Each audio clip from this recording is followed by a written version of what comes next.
What's up, everybody? Welcome to the show. This is the collab of the Fantasy Burn, the Dynasty Pulse, and Unveiled, my Devy show, Devy article, Devy column at the Undroppables. I am honored to welcome my guest, the illustrious Andrew Cooper, aka at Koopa Fiasco on Twitter. He is, I gotta say, and I gotta put this out there right off the bat. I have been a long-time proponent of A, fade tight ends, B, tight end streaming. Doesn't matter the format, except best ball. That's what I do. And there is one man who changed my attitude about tight ends, and that is this guy, Andrew Cooper. Welcome to the show, Andrew. How you doing? Man, what an intro, dude. That gets me fired up, man. Fired up. But yes, I'm with you, man. It's, with tight end, of course, if you get a good value on one, go ahead. But I mean, every year, that's our goal to create value late in drafts. And it served us well, man. It's been a huge weapon. So I appreciate you with the kind intro and for saying you use the technique, the old yin and yang tight end. Yeah, that's it. And where can people find your work? So you can find it over at Fantasy Alarm. Right now, we're doing 2 shows a week, Wednesday and Friday at 1 p.m. That's going to ramp up to every week, but you can check those out. And leading into the draft, we got some good guests coming up. Brandon Huffman, legendary scout, Thor Nystrom coming on to talk draft. So we'll have some good guests for that. But yeah, you can find it all. Just follow me on Twitter and go check that out. And one thing I just wanted to plug is we have a best ball draft guide dropping next week. And it's going to be updated all off season. So if you play best ball, specific ranking, strategy, everything coming out for that. Yeah, so that's my plugs for today, man. Go cop that and go to Underdog and use code Undroppable for your up to $100 first time match.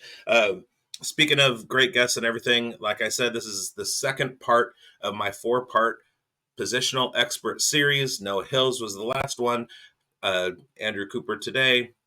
I'm efforting my quarterback and wide receiver experts. The wide receiver expert I have he's biting the bait. I have to wait until after the draft. So we might put together a big Dynasty Pulse show on wide receivers only before the pre-draft. And we might do that with Wiz. Who knows? Love Wiz. Wiz, great guy. He's coming on right before the draft, so we're going to do that. So we'll get into this real quick. Where are you right now?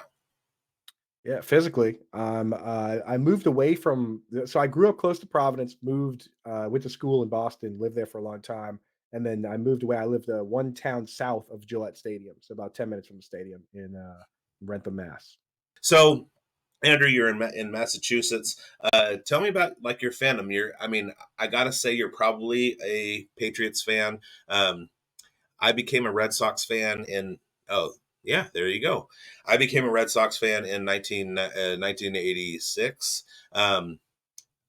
I had Red Sox gear earlier. Tough year to become a Red Sox fan. 86. Well, that's exactly why I did. I had a bet with my next door neighbor on the World Series, and if the Red Sox won, this adult man, would do my chore of mowing the lawn for a month. So Game 6. I have to mow the lawn for a month. And then Billy Buckner broke my heart too. Yeah. He should have to come over and mow your lawn, man. Right. So they became kind of my second team. I'm a Giants fan, but I adopted the Red Sox. I loved Roger Clemens, Mike Greenwell, Sam Horn, like that whole era of like late 80s Red Sox. And I suffered too until 2004. There was a Topps card that came out yesterday or 2 days ago that came out celebrating the 2004 Red Sox World Series. And then a local lives in the same town as Bo McBrayer, next town over, Dustin Pedroia, became the Red Sox MVP, Rookie of the Year, second baseman.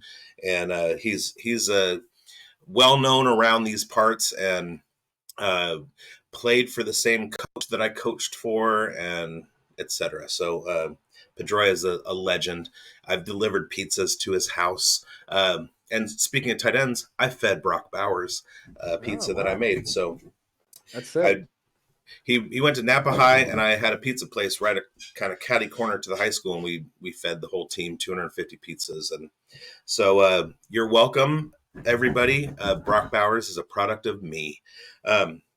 All That's right. incredible. You're feeding all my favorites, dude. You ever, it's like if you give this guy Pedro a pizza, that would wrap it all up. But yeah, Pedroia, man, what a stud. And man, like the one thing Pedroia did for all of us is prove that a normal looking guy can be the best in the world. You know what I mean? Right. Like he looks like a pen salesman, like him and Hunter Renfro, and then I they was just gonna say, wide receiver one. It's like, and he's the guy. So it's like yeah. incredible, man. Just so many great quotes from Pedroia too. Just what a beast, man. I just to kind of tell you how impactful Pedroia was. My dad, who's an old man, doesn't buy fan gear or anything, and if he does, it's Giant stuff. He bought a Pedroia jersey Yeah, when we were in Boston. We went out there in 2007, which was Pedroia's rookie year, and for me anyway, especially dealing with the Brian Sabian, Bruce Bochy era Giants, Pedroia was the poster child. He was the blueprint for you take a rookie, you call him up, you give him the job, and you leave him there. You don't platoon him, you don't bounce him around from like the majors to AAA.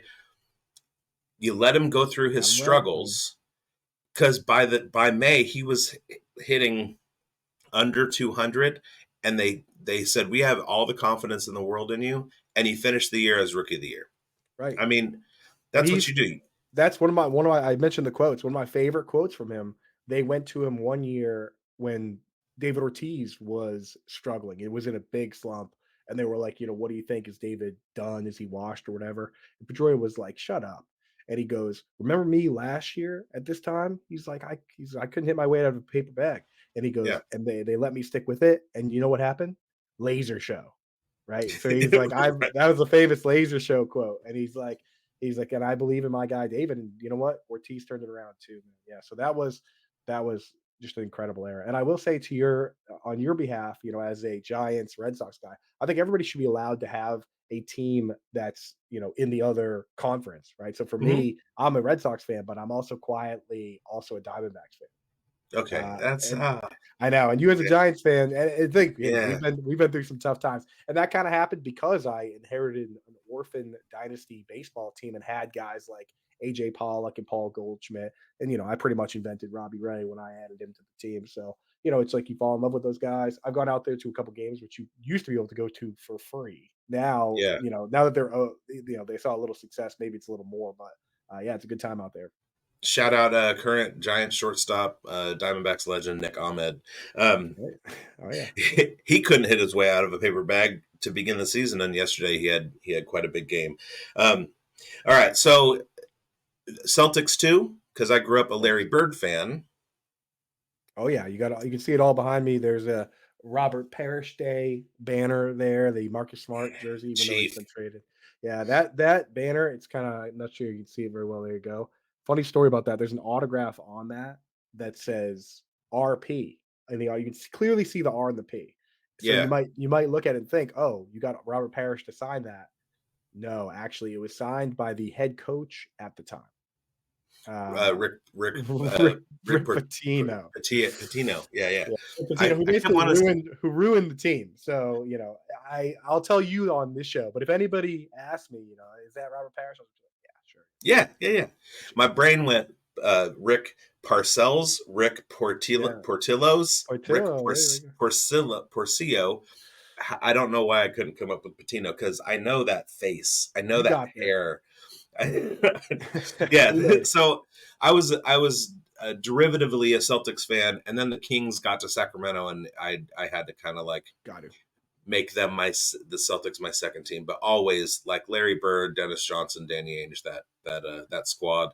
And I was heartbroken just like everybody else with Len Bias, Right, yeah. um, and then you guys have a Cal Bear legend, that I got to watch in college, uh, Mr. Jaylen Brown, and Or yeah, he's amazing. So if he ever figures out how to dribble with his left hand, he could be one of the best in the league, man. hey, Jalen, get on that. Get on it, dude. Now he's awesome, man. And again, it's you can't have and he's working on it, But yeah, sometimes in traffic it gets a little dicey. But the thing is, he finishes some really ugly looking drives. So what can you say? Yeah.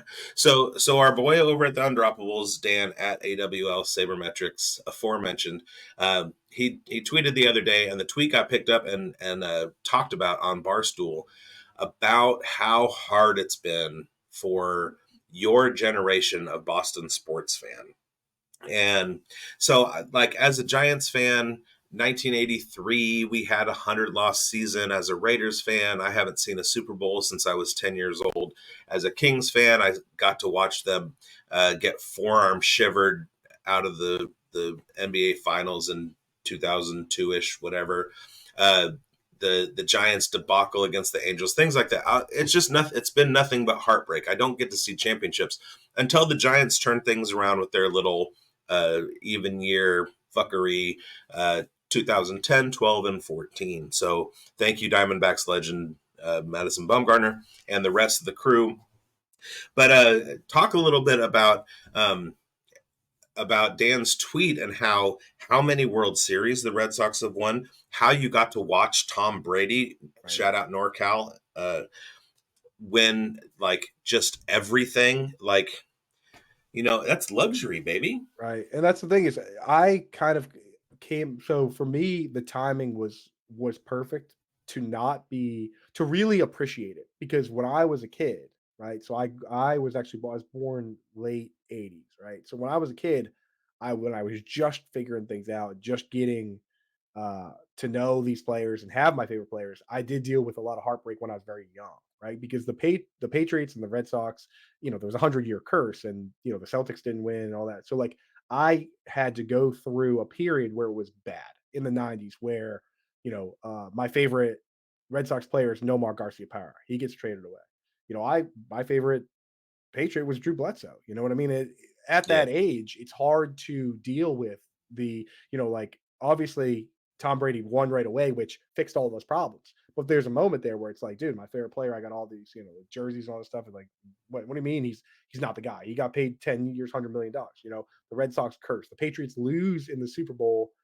I was like just old enough to cry when Desmond Howard returned that kickoff because I understood what it meant and how bad, yeah, and you know what I mean, how crushing it was to lose to that game. So like I had to go through all that, and then of course it helped me appreciate all the parades and back to back to back. The 3 out of 4 Super Bowls, the Celtics coming on, the Bruins winning, right? So it's like, and the thing is, it got to the point where we were winning so much that and it's gonna sound bad to other fans, but you get jaded where it was like, one year I was at Bonnaroo, this like concert in Tennessee, the big mm-hmm. festival, when the Bruins lost in the championship, and I was like, whatever. You know what I mean? It's like we won Right, plenty. And like the Patriots, when they beat the Falcons, part of me felt bad. Like Matt Ryan, a BC guy, like when you get to that stage where you're like, man, that sucks for them. And like it would have been okay if they were to have this one, right? And like right,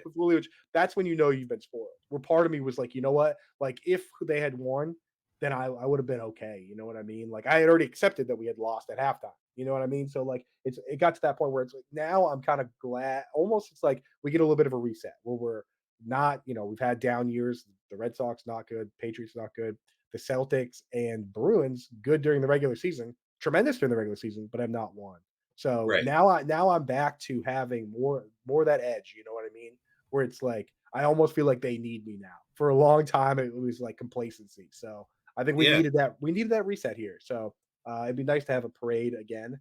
But it's just there's too many spoiled fans that don't understand that, and you could. That's why a lot of people hate fans of New England because we come off the wrong way. So I try to never be that guy. Patriots fans, Yankees fans, Dodgers fans, currently Chiefs fans, Mike Lindbergh.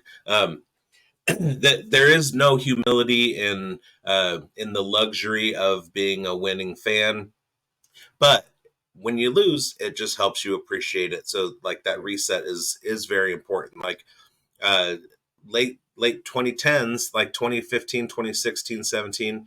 Uh, I understand what you're saying. When the Giants made it to the playoffs, it was like that doesn't mean anything. You expect to win now. And so I understand the Yankees legacy in their fandom of like, if we don't win the World Series, it's a failed season. Right. Now, as a Giants fan, we have our milestones of like, oh, let's just win 90 games. As a Raiders fan, I hope we can make it to the playoffs.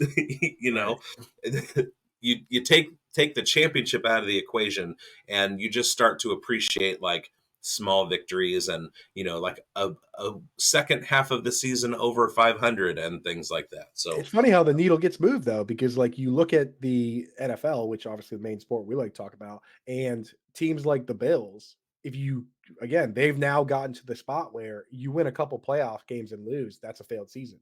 Whereas you mhm, look at teams like the Packers and the Texans, and you're just playing with house money when you make it at all, right? right, Like no Lions, matter what, you're fired up. Exactly. Well, yeah, the Lions have now entered that window where you say, "Hey, if we don't win now we got to pay these guys." That's the problem you run into, and the Packers will hit that eventually. They've got all this young talent, but for now, it's kind of house money. When you right, get to 2020, 5, where now you got to decide Christian Watson, Romeo Dubs, Jaden Reed, Dontavian Wicks, Luke Musgrave, Tucker Kraft. Some of these guys, they're all going to need money. That's when it starts getting. That's when you get in panic mode. Where if you lose in the NFC Championship, now it's ugly. And that's where right. the Eagles live, the 49ers live. And that can be a pretty desperate time as a fan base. It's funny how the goalposts do move when it comes to that stuff. Based on the salary cap, and it kind of keeps the NFL in flux, and you don't really see that in baseball. And Yeah. it's nice in the NFL because parity is a good thing for the league, and it's good to have different winners over time. It's also terrible to have a bad franchise owner that doesn't ever create an era of sustained success. But that's neither here nor there. Okay, so growing up a sports fan in the Massachusetts area, things were like fairly good. When did you start playing fantasy sports? Like, what was your first dalliance in that?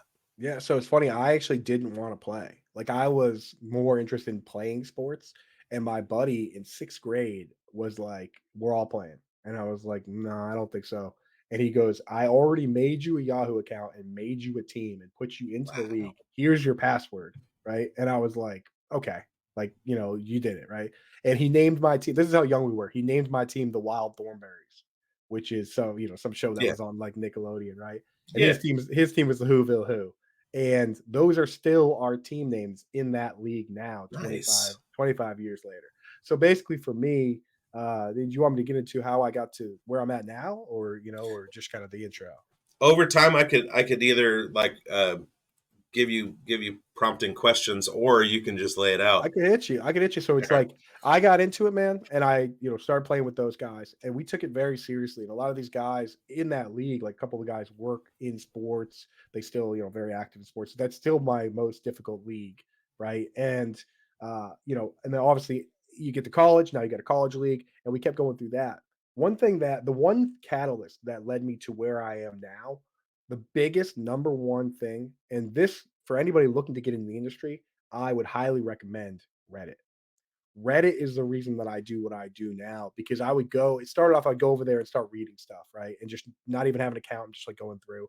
And then I made an account and started commenting, right? And in those comments, like I would get into arguments, all this stuff, and I started doing research and realized that I could put together pretty good arguments. And then eventually, even just not arguing, I would come up with things that I put them in the comments, and people would say, "Oh, make your own post. This should be its own post." And then I would make my own post, right? And I started doing that for a while, and then eventually somebody saw that, and I was like showing it to him, and I reached out to a buddy of mine that I knew that worked in the industry, and I was like, "Hey, here's some of my stuff," and he goes, "Let's get you set up with this guy to let you write for free." So I'm like, I went from writing posts on Reddit to writing for this website for free, and then that same guy was like, saw the numbers we were doing on the free side, and he goes, come write for us at Fantasy Law, and got my foot in the door there. And from there, it was wheels up. The thing with Reddit is that no other place on the internet is going to give you a platform where you don't have to be anybody. You don't have to have followers on Twitter. You can make an account that day. No other place is going to have a spot for you to write your feelings and your thoughts and your research and your statistics where someone will read it. If you just make a blog and post it, no one's gonna see it. If you post on Reddit, I Right. guarantee you someone will read it. I will read it, and they'll give you feedback, and that feedback might be good, it might be bad. I've gotten bad feedback for years, and I still get bad feedback all the time, and when I mean bad, I mean negative feedback, but negative feedback helps you get better, and that is what I would say to anybody that's looking to get in this industry. Write something and post it over there, and you'll get feedback, and, sometimes right from the rip, they might say, "Hey, this is really good." And then you can turn around and send that to sites, and that's your portfolio, right? Right. And they even tell you how many people comment, how many people click, and sites look at that. So that's my advice for anybody looking to get in. That is a place where you can, you know, I mean, just it's insane that that even exists because for a long time it wasn't even a thing. Like for you Right. to just be like, just you needed to know somebody, right? You don't need to know anybody over there. You just got to get in there, write something up good. So that's Yeah. my little stump for them. And we actually do at just to give back to that community. We have a contest coming up. I worked with the Reddit moderators. It was Scott Fish. This actually hasn't been announced yet. This is kind of a little Okay. exclusive here. Maybe Uh, I'll clip it. I'd have to clip it, dude. Coming out next week, we're doing a draft contest, and it's going to be you go in and kind of you make a small donation, and it's between Fantasy Cares and Reddit, and we're giving away spots to this year's Scott Fish Bowl, subscriptions to Draft Sharks, ETR, Fantasy Pros, Fantasy Alarm, RotoWire, Reception Perception. We're giving away autographed jerseys, James Cook, Evan Engram, ETN, bunch of guys, Michael Vick, uh, Calvin Ridley, and uh, it's all to raise money for charity, and it's all through Reddit and Fantasy Cares because we want to give something back to that community. So, pretty cool thing coming out. Check for that on the fantasy football subreddit coming up soon. That is a bomb drop, and Um, that sounds fantastic. I love Fantasy Cares. I love the things that Scott Fish and Russ and Bob and everybody over there, John Bosch, everybody's doing. Um, Stars, so I have zero problem. That's the reason that I'm doing this. right? When I first started, I kind of had a similar experience, although it was a cross platform thing. And when I started, there was no Reddit. So I was reading Deadspin every day at work and commenting. I wanted to be a commenter because the Deadspin comments were lit. I mean, it was Yeah. just some of the snarkiest, funniest responses to crazy stories. And so, That was my favorite era, dude. The oh, it was the best. Deadspin, Pro Football Talk, like those just arguing and getting rowdy in the comments. That was the golden era of commenting, no question. There is a small set of people that if I say you're with me, Leather, they know exactly what I'm talking about. And it's a Chris Berman illusion. He was in a bar and somebody overheard him walk up to a woman at the bar wearing leather pants and just pointed her and said, "You're with me, Leather," and pulled her. Amazing. Right, so it hit Deadspin and it was huge. So there was a Deadspin commentariat and you had to submit a writing sample to Will Leach to be accepted to be a Deadspin commenter, and so I started doing that.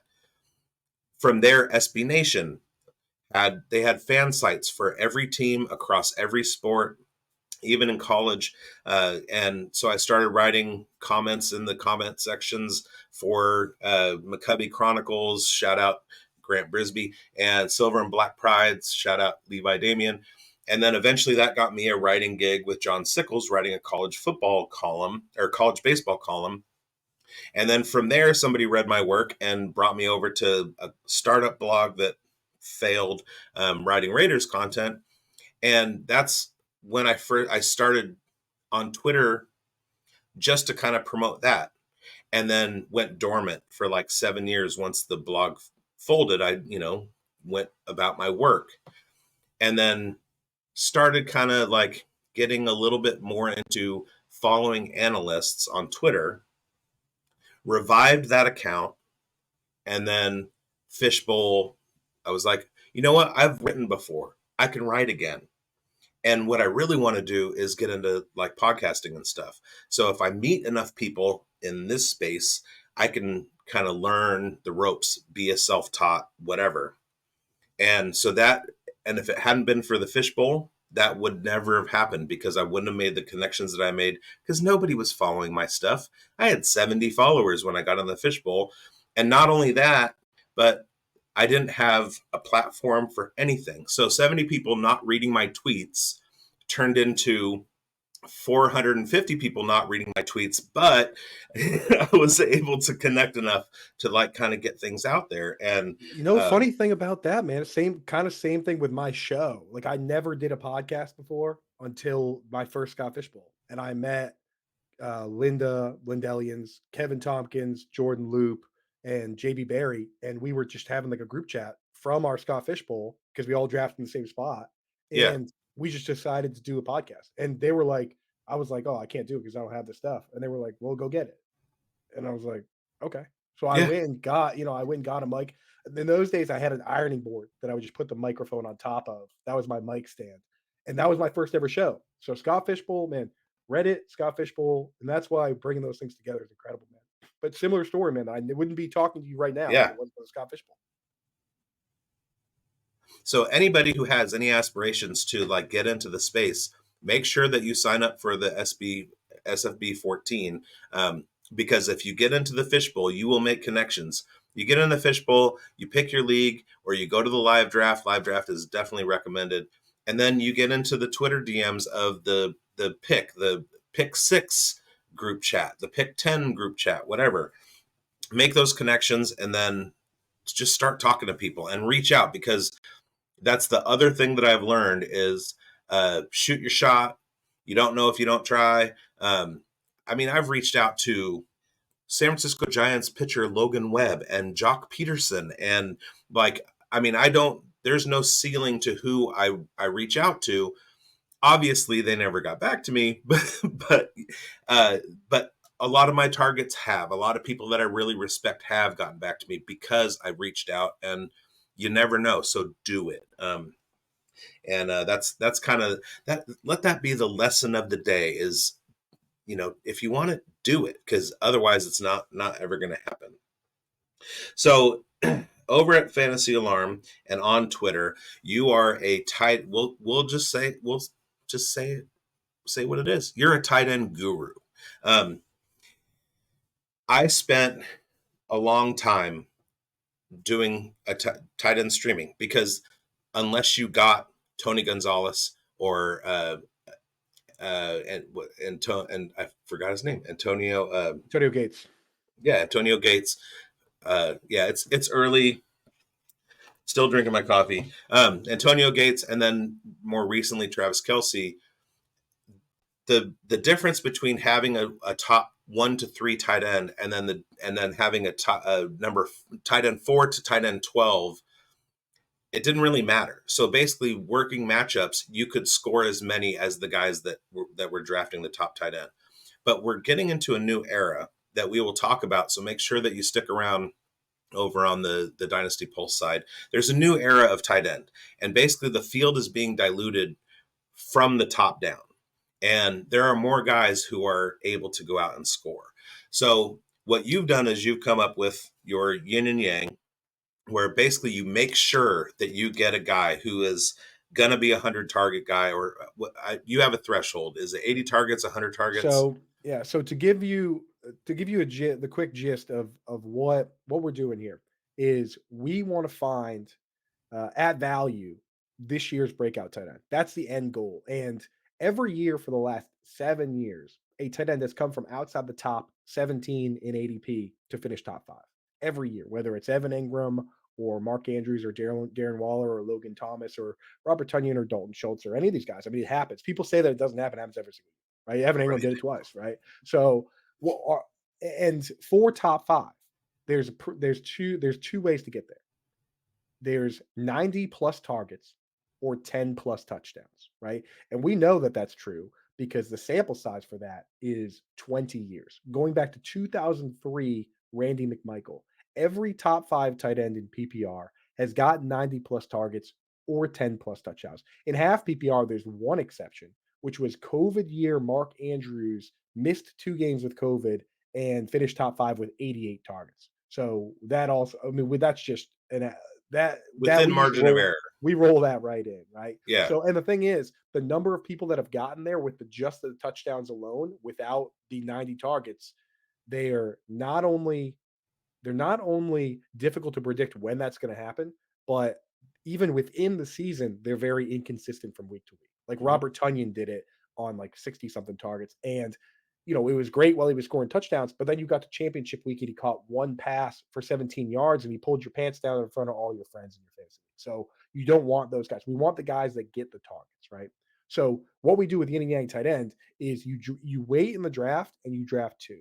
You can be very risky and go yang yang, which is just two high risk guys, but sometimes that causes you a bit of pain. I like to draft one guy that I know is going to be safe and I can trust early on in the season, and then I take the highest risk, highest reward guy from later. You know what I mean? Like, and the thing is, people will say, "Oh, you can't draft two tight ends," because they've been saying that since they read it in the magazine somewhere in 2015. But Right. the reality is that we've been using this technique to find all these guys because you weren't going to just draft Mark Andrews or just draft Darren Waller or just draft Logan Thomas at tight end 20 the year they broke out and start them week one. To get exposure Right. to those guys, you either needed to draft a second tight end or you needed to add them off waivers. And in a lot of leagues, where it's not fab or whatever, you don't have the luxury of just going and getting that guy. But especially in leagues with me where I already have them, I'm already drafting them. So that's how it works. You go out and you draft a very safe player. Like the last 2 years, Zach Ertz, we take him and then you and kind of throw him in there. And it's worked great the last couple of years. And then on the bench, you have super high risk, high reward guy like a Sam Laporta or a Dalton Kincaid or a Trey McBride.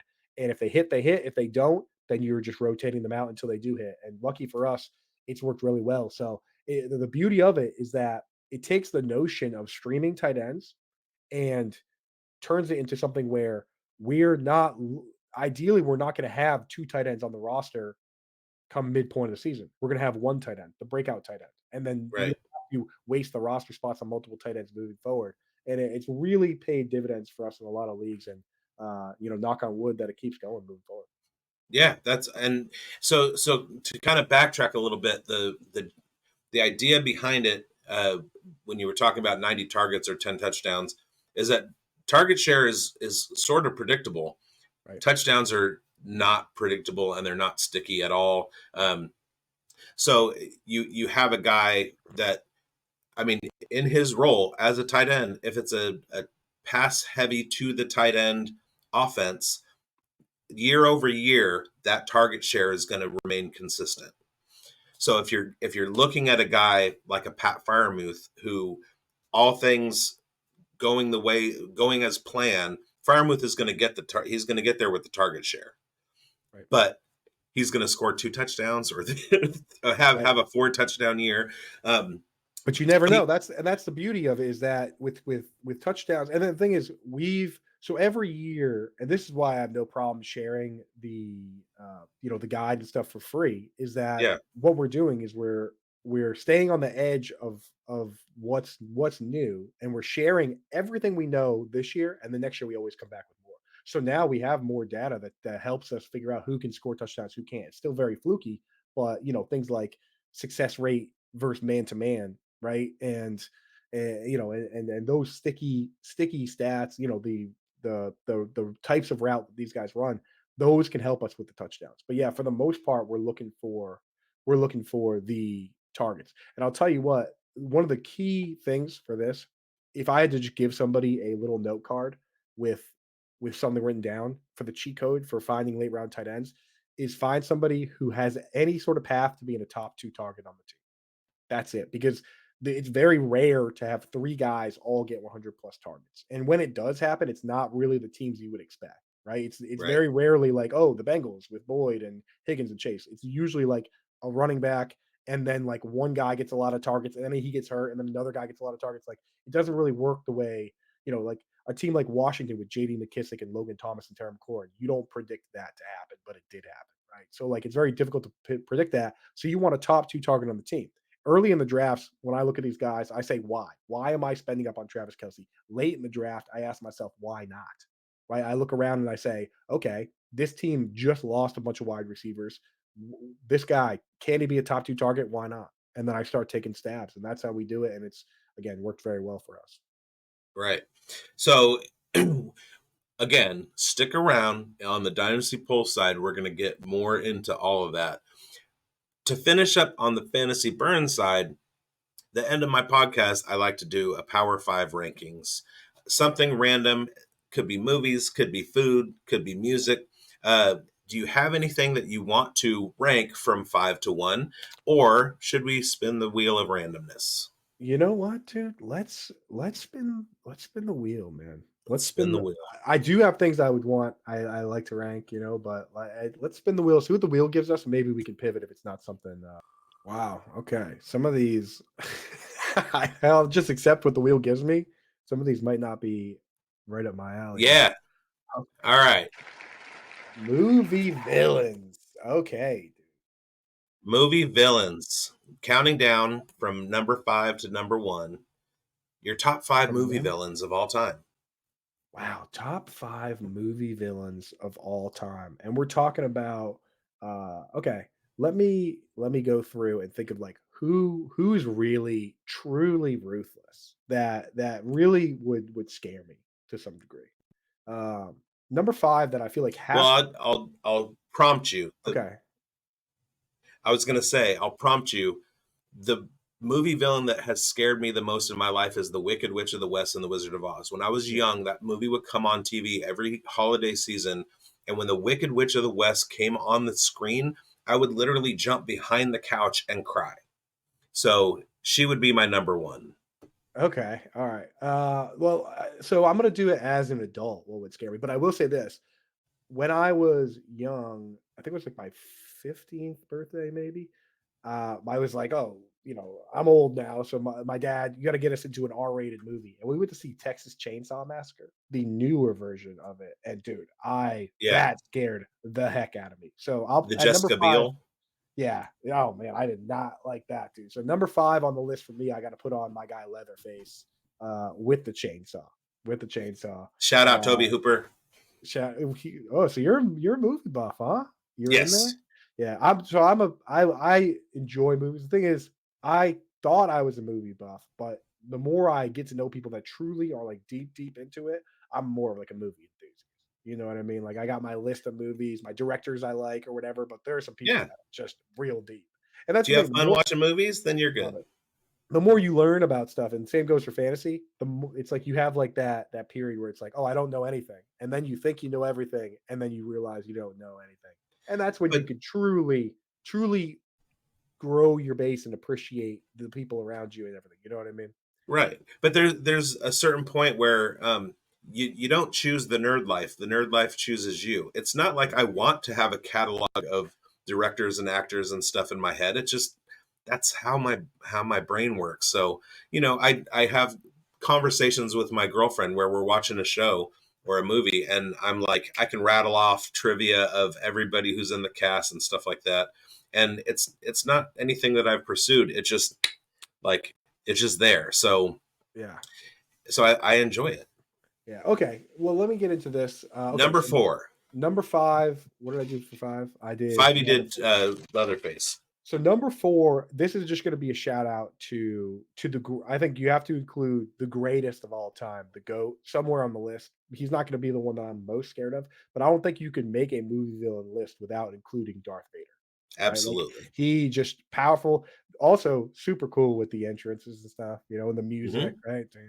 And the fact that he could just crush your throat with magic, basically, you know what I mean? Like, that's really Right. what's happening. Like, Right. not only is he the best sword fighter ever, but he could just literally crush your throat with magic at any moment. And So depending on your criteria for your list, he's the most famous. I mean, there are a lot of metrics in which he comes out as the number one, but he number has one, to be mentioned in any list. And four is totally fine. Four is he's good. got to be on the list. He's got to be on the list. Yeah, And then you've got. So I'm actually going to go with a few different directions, kind of like my different categories. So it's another your category. list. Another category I gotta include on here is it's kind of a up who's the most upsetting, right? In what especially what they wanted to do. And I think that if you really start to think about Cruella de Vil and Hmm. what she stood for and what she was trying to do, Right. right? The like she didn't just want to murder a puppy, she wanted to murder 101 puppies. Right. Right? Like it doesn't get worse. She wanted to make coats out of literally 100 puppies. So Seals weren't good enough. no, Uh, no, it's like, farmed dude, farmed minks weren't good enough. right, like, Puppies. you think John Wick was mad about his one, you know what I mean? Like, John Right. Wick with Cruella de Vil, wait, when does that crossover? And Because you judge people by like how they react to babies and dogs, and so like somebody meets a dog in public and they're aloof, don't want to pet it, whatever, you're like, oh, I don't know if I like that person.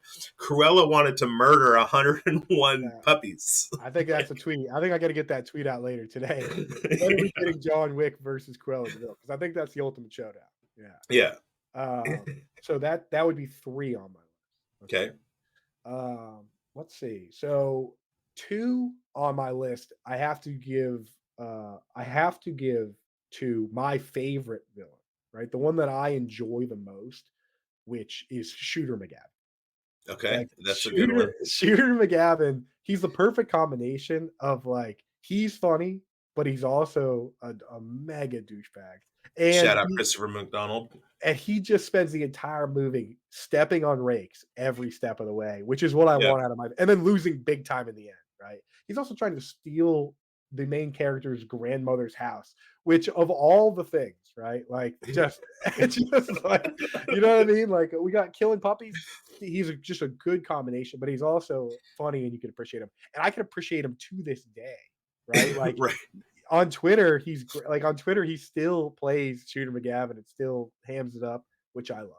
Right, Darth Vader merely wanted to explode a planet and take over the galaxy. He right. didn't want to kill 101 puppies No, and no, no, no. steal somebody's grandma's house. Exactly, dude. And he embarrassed Happy Gilmore with the, having him sit out in the rain. Like he was just doing everything you wouldn't want, right?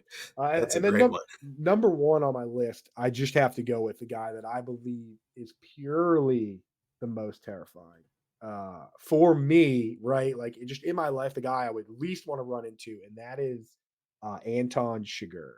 Anton Hmm. Chigurh from so you know who I'm talking about then. Yeah, absolutely. From no With the no Scott Fishbowl had they or Fantasy Care sent out a thing that was like include a gift from a movie of like a quote, a great quote or whatever. And I searched for probably 20 minutes for a good gif of Anton Chigurh. Yeah, he is just No horrifying. Country for Old Men is one of my Nope. favorite movies I of all time. love that movie. I'm a guy, the thing is where I'm at with movies is I'm trying to watch them all. Like not every single movie, but trying to watch like all like the critically acclaimed ones. So I very rarely at this stage watch movies twice because of that. And I've that's one of the ones I've watched multiple times. I Yeah. will say, as far as movie buff things go, I actually do. This is a little fun fact. I do well, before we get to that, the reason Anton Chigurh is so scary, watch No Country for Old Men, but he is a pure psychopath, like the Hmm. definition of psychopath. And at one point flips a coin to decide whether he's going to kill a guy or not and abides by it, which to me that is like the scariest dude possible. You know what I mean? Right. So I It's all love it. about fate. It's not about his compulsion or anything like that. And that's the scariest part is that you can look into a man's eyes and see evil, and that will give you some predictive value. You know what's going Right. to happen, but he doesn't even let you do that. He's like, No, I'll walk dude. away if it comes up like you call heads, it calls up heads. I'm out. If it comes up tails, you're dead and That's it's what I'm your fault. saying. Yeah, his set of rules to live by are actually horrifying, and it's a pretty hopeless situation when he's in the room. So I'd say he's Yeah. the number one scariest. But yeah, just to wrap up this film combo, I was talking about all that. I did forget to mention that somewhere on my resume is that I am a guest lecturer for a film class at Bentley University. I Oh, did forget to mention fantastic. that. Yeah, every year I do a couple classes with my old because I went to school for finance and accounting, and I got into real estate and did all that for like a decade, and then now I do this. And to thank partially for that is a cinema teacher I had in college that taught us about all this stuff about mise en scène, which is how it's set up and Yeah. three points of lighting and Key light. sound and key light and everything. So I go and I do a talk on sound. Recently, I've been using the movie um, "You Were Never Really Here" with Joaquin Mhm. Phoenix to talk about contrapuntal music, which is like the when the when the music doesn't match up with what's happening on screen, Right. right? Like a scary scene with like happy music playing. So Right. yeah, I do that. So I'm in a little bit. That's the thing is, and again, in fantasy football, the same thing happens where it's like you start talking to somebody who really knows their stuff.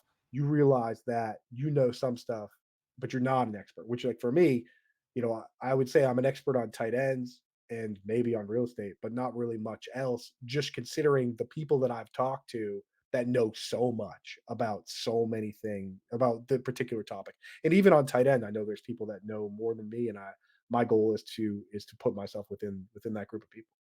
Maybe next time I have you on, we'll do top five music sound or movie soundtracks like Baby Driver and Baby Driver, Reservoir Dogs, good, and bro. Oh yeah, yeah, Baby Driver is amazing. and and Fern Gully Yeah, and I haven't seen that Tarzan. in 30 years. Jesus, Fern Gully.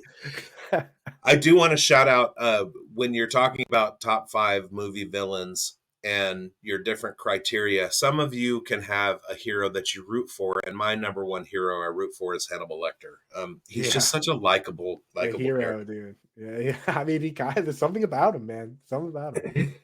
All right. Thank you, Andrew Cooper, for coming on the Fantasy Burn. We're going to flip over to the Dynasty Pulse real quick. All you guys watching, I hope you win. And check out the Dynasty Pulse over on Fantasy Football Plus. Shout out Bradley Stalder. And then the last segment will be Devy Talk for my unveiled at the Undroppables. So let's hit this one.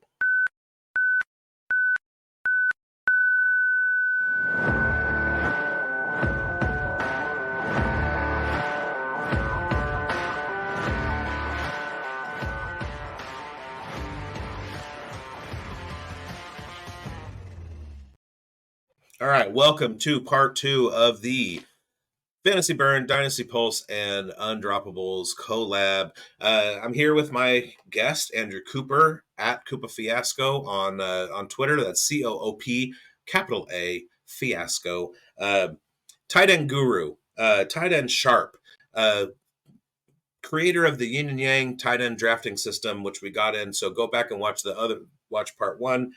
Get into that. Real quickly, I am drinking my coffee out of this cup, which I acquired when I went and saw the best tight end I've ever seen live in a college football game, and his name is Michael Mayer. Michael He Mayer. scored a touchdown against my Cal Bears at Notre Dame when my buddy and I went out there a couple years ago. Delicious, So shout delicious out tight Michael end, Mayer. delicious tight end juice. Yeah. So with that, I want to ask you two questions. Uh, why is Michael Mayer going to be a top five tight end this season? And why is McAllen Castles the tight end one of this 2024 rookie class? Go. Yeah, that's some loaded questions there, brother. I will say this. uh, Or so I have an article out. I actually wrote a couple years ago before leading into Kyle Pitts' rookie year because there was so much debate on whether a rookie tight end can be good or not, right? So I wrote what it takes to break out as a young tight end and why it's so difficult, right? And a lot of people say that it's a difficult position to learn, and that's true to some degree. But the biggest thing for these guys is that there's multiple hurdles compared to wide receiver. Most teams use three wide receivers on every play, right? So the cream rises to the top. If you have three or at least two wide receivers out there, the ability to earn targets is easily available. For tight end, especially as a rookie, the first thing you need to do is you need to come in and become the best pass catching tight end on the team.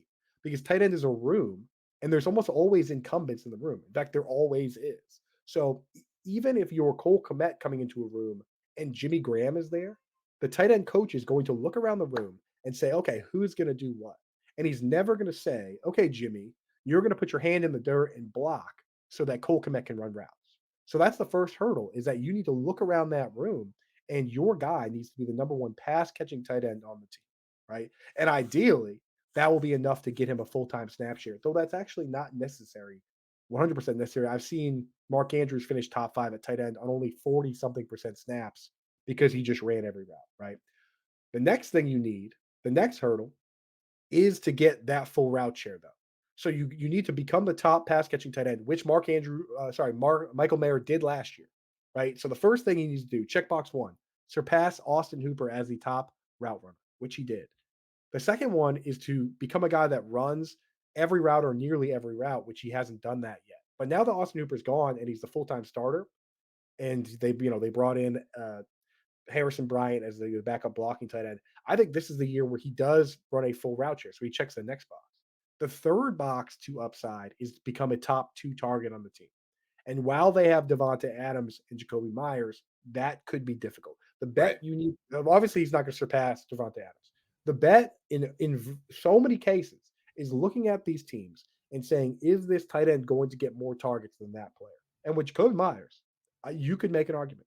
You could make an argument. I'm not quite ready to make it, but the argument could be made. So, Michael Mayer, you're waiting for that window of opportunity for him.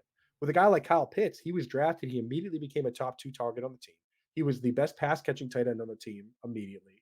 And he was playing a full snap share, and that's why he had 1,000 yards with Matt Ryan, right? And the only times that I've actually been in on tight ends as rookies was Evan Ingram, Kyle Pitts, and then this past year, I was in on both Dalton Kincaid and Samuel Ford, right? It's just so rare that a team says this guy is immediately going to be one of our best two pass catchers. That's why it doesn't happen. So Right. that's what we're looking for, right? And we might get it again this year with Brock Bowers, depending where he ends up. Right. And it was more of a tongue-in-cheek question about Yes. Michael Mayer. I'm rooting for him. Friend of the show, Kenny King Jr., who's a Raiders insider, said that one of his offensive player to break out this season is going to be Michael Mayer. Mhm. But I wanted to talk real quickly because you kind of brought it up, and there is a changing landscape in terms of tight end participation in the offense in the NFL. And traditionally, there have been two kinds of tight ends. There was a blocking tight end, and then there was a tight end that was more of an all around. And so you didn't see breakouts in fantasy until later on when the tight end became a competent blocker, started out sharing out increasing his snap share over the other tight ends in the room, and that typically used to take a while. But what we're seeing now is these tight ends who are coming in and they're not being asked to block as much because it's more of a vertical game than it used to be. And they don't need to be in there for chip blocking. They can line up as a big slot receiver and create a matchup problem for cornerbacks who are smaller and linebackers who are slower. Darren Waller was a perfect example of that a couple of years ago. Travis Kelce is just an absolute monster. Route runner, too strong, very fast, like totally an enigmatic goat in the class. So this is probably going to be a permanent thing. Talk to me about the changing landscape of tight ends, the fact that you can have a blocking tight end to come in on certain downs and then have basically a big wide receiver or big ass wide receiver. Right. So the first thing we do is you kind of alluded to is we separate the blocking tight ends out and we try and just get rid of them. Like Drew Sample, drafted in the second round of the NFL draft, tricked a lot of people, but we knew he was going to be a blocking tight end based on his profile. You want to get the Michael Pruitts and Drew Samples and stuff out of your mind for fantasy football, right? For the every down two-way tight ends like Michael Mayer, they can have a slow start because it's hard to get that role, right? The same with like Tucker Kraft versus Luke Musgrave. He's going to be in line for the time being. Same with Dallas Goddard. You want to roster those guys, but you have to wait for the window. With the other guys, the guy you're talking about, basically what's happening is you with these guys, you need them to be as good as the slot wide receivers on the team at catching the football. If they're as good, that means they're going to get those snaps because they're a better blocker than every wide receiver in the league. That's what happens with Evan Ingram. Is that Evan Ingram? People say he's not a good blocker because when he lines up in line as tight end, he's not a good blocker. But when he lines up at wide receiver for 80% of his snaps, he's one of the best blocking wide receivers in the league, right? And there was someone that actually figured this out before everyone else. That is, in my opinion, kind of the father of this modern system, and that's actually Chan Gailey, right? So Mm. Chan Gailey, when he was with the Chiefs, way back, he had Tony Gonzalez, and he took him and put him in the slot. And that year, Tony Gonzalez, it was just 1 year. Tony Gonzalez ran the second most routes out of the slot of any player behind only Hines Ward. only Hines Ward, and he was the tight end one by a mile, right? And then with Right. other coaches came in, they put him back in line and used him like a typical tight end. But like that was kind of that started this whole thing. And the problem with Chan Gailey for fantasy football purposes is that depending on what team he was with, he didn't always use a tight end for them. So with the Jets, you look at the seasons Eric Decker had with the Jets, 1,000-yard Hmm. seasons, 10 touchdown seasons as a big slot with Chan Gailey. That could have been a tight end. David Nelson with the Bills. Then when he went to the Dolphins, the one good year that Mike Gesicki had, the tight end 6th season, guess who was the offensive coordinator? Chan Shane Gailey. Gailey. And teams look around and they started using that. So if we could find the OCs that do that, we want to rally around whatever tight ends they have, especially if they're pegged for that role. So Doug Peterson used Zach Ertz like that, right? And that's what we got with Evan Ingram. Here's a key and crucial landing spot for Dynasty is that with Greg Roman, Mark Andrews became a guy that was playing 85% of his snaps at wide receiver. He was blocking on less than 1% of pass plays at times, and he had a top 5 tight end season of all time under those conditions. Greg Roman is now the offensive coordinator for the Los Angeles Chargers, who just moved on from their top 4 best pass catchers in Austin Eckler, Keenan Allen, Mike Williams, and Gerald Everett. If that team spends up big on a rookie tight end, I mean, obviously the dream would be Brock Bowers at 5, Hmm. but even if they trade back and take Bowers or take anybody else, that is a spot that because of the scheme and because of the opportunity, you have to move that player up. I don't care what your pre-draft analysis was, you have to move those guys up. And Okay. that's the way it rides, man. And I know, and I just want to throw this out there, and I know I can be long-winded at times, but there's for me personally, I will do a ton of analysis pre-draft, but the guys that I respect most and where I model my process after, they are including draft capital heavily Right. in their models. You look at Dwayne McFarland, the number one in his prospect model, the number one most heavily weighted category is draft capital. You look at JJ Zachariason, the number one most weighted uh, category in his model is draft capital. So you cannot ignore draft capital or landing spot with this particular position. Right. And kind of it's similar with wide receivers. There, we have the umbrella of analytics. We have the film grinding and everything, and those kind of inform the landing spot, right? So like you can have a guy who looks all world like Treylon Burks, but if he goes into a bad situation, things just aren't going to work out for him. And everybody's going to have some like I hear people like going, but Treylon Burks didn't have a big route tree, right? That's not the point. He had a whole ton of metrics that pointed to him as a wide receiver one, and he got into a bad situation.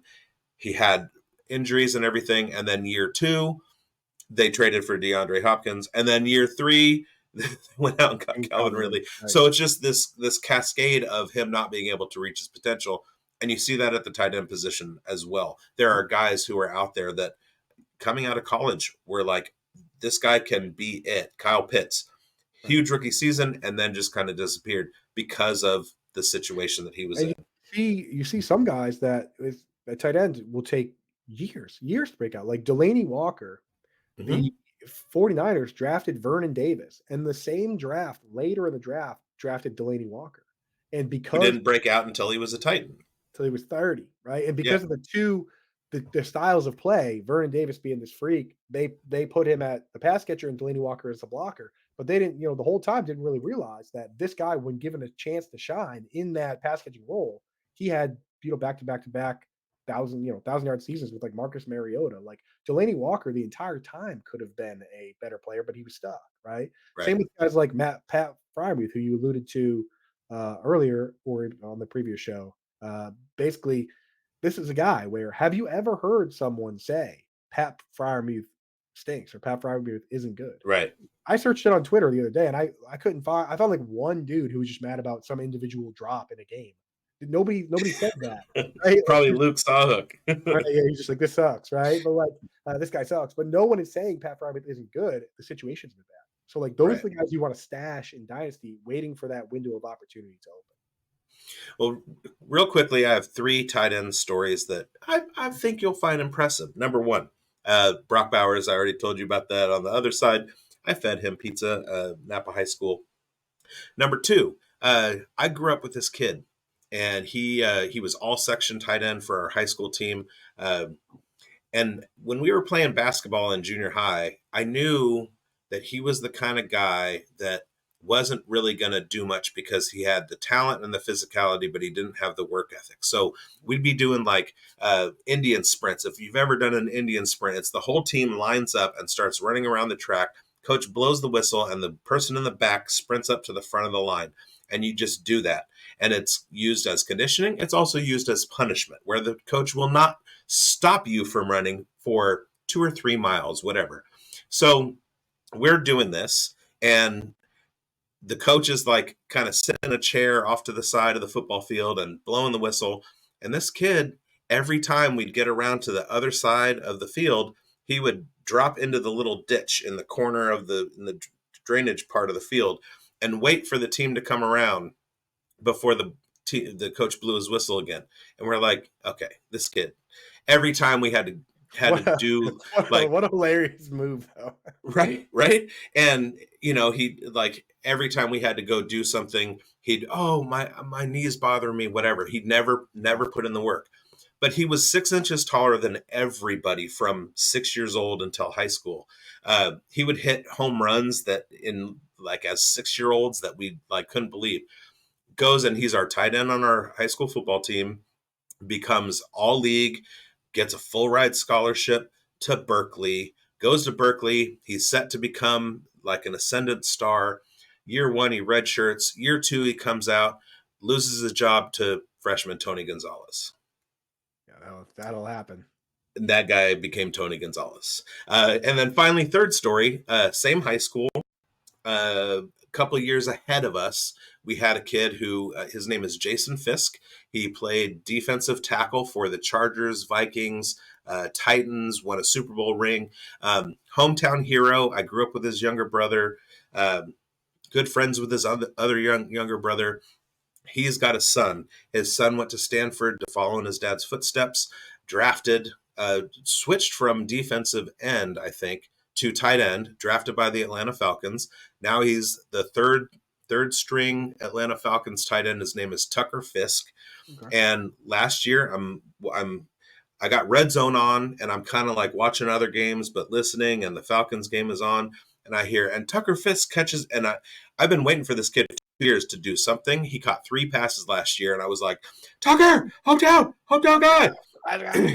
His uncle shops at my grocery store. His dad is there. Like, yeah. So awesome, Tucker Fisk and Tony Gonzalez and Brock Bowers. That's incredible, man. Yeah, I mean that's work ethic.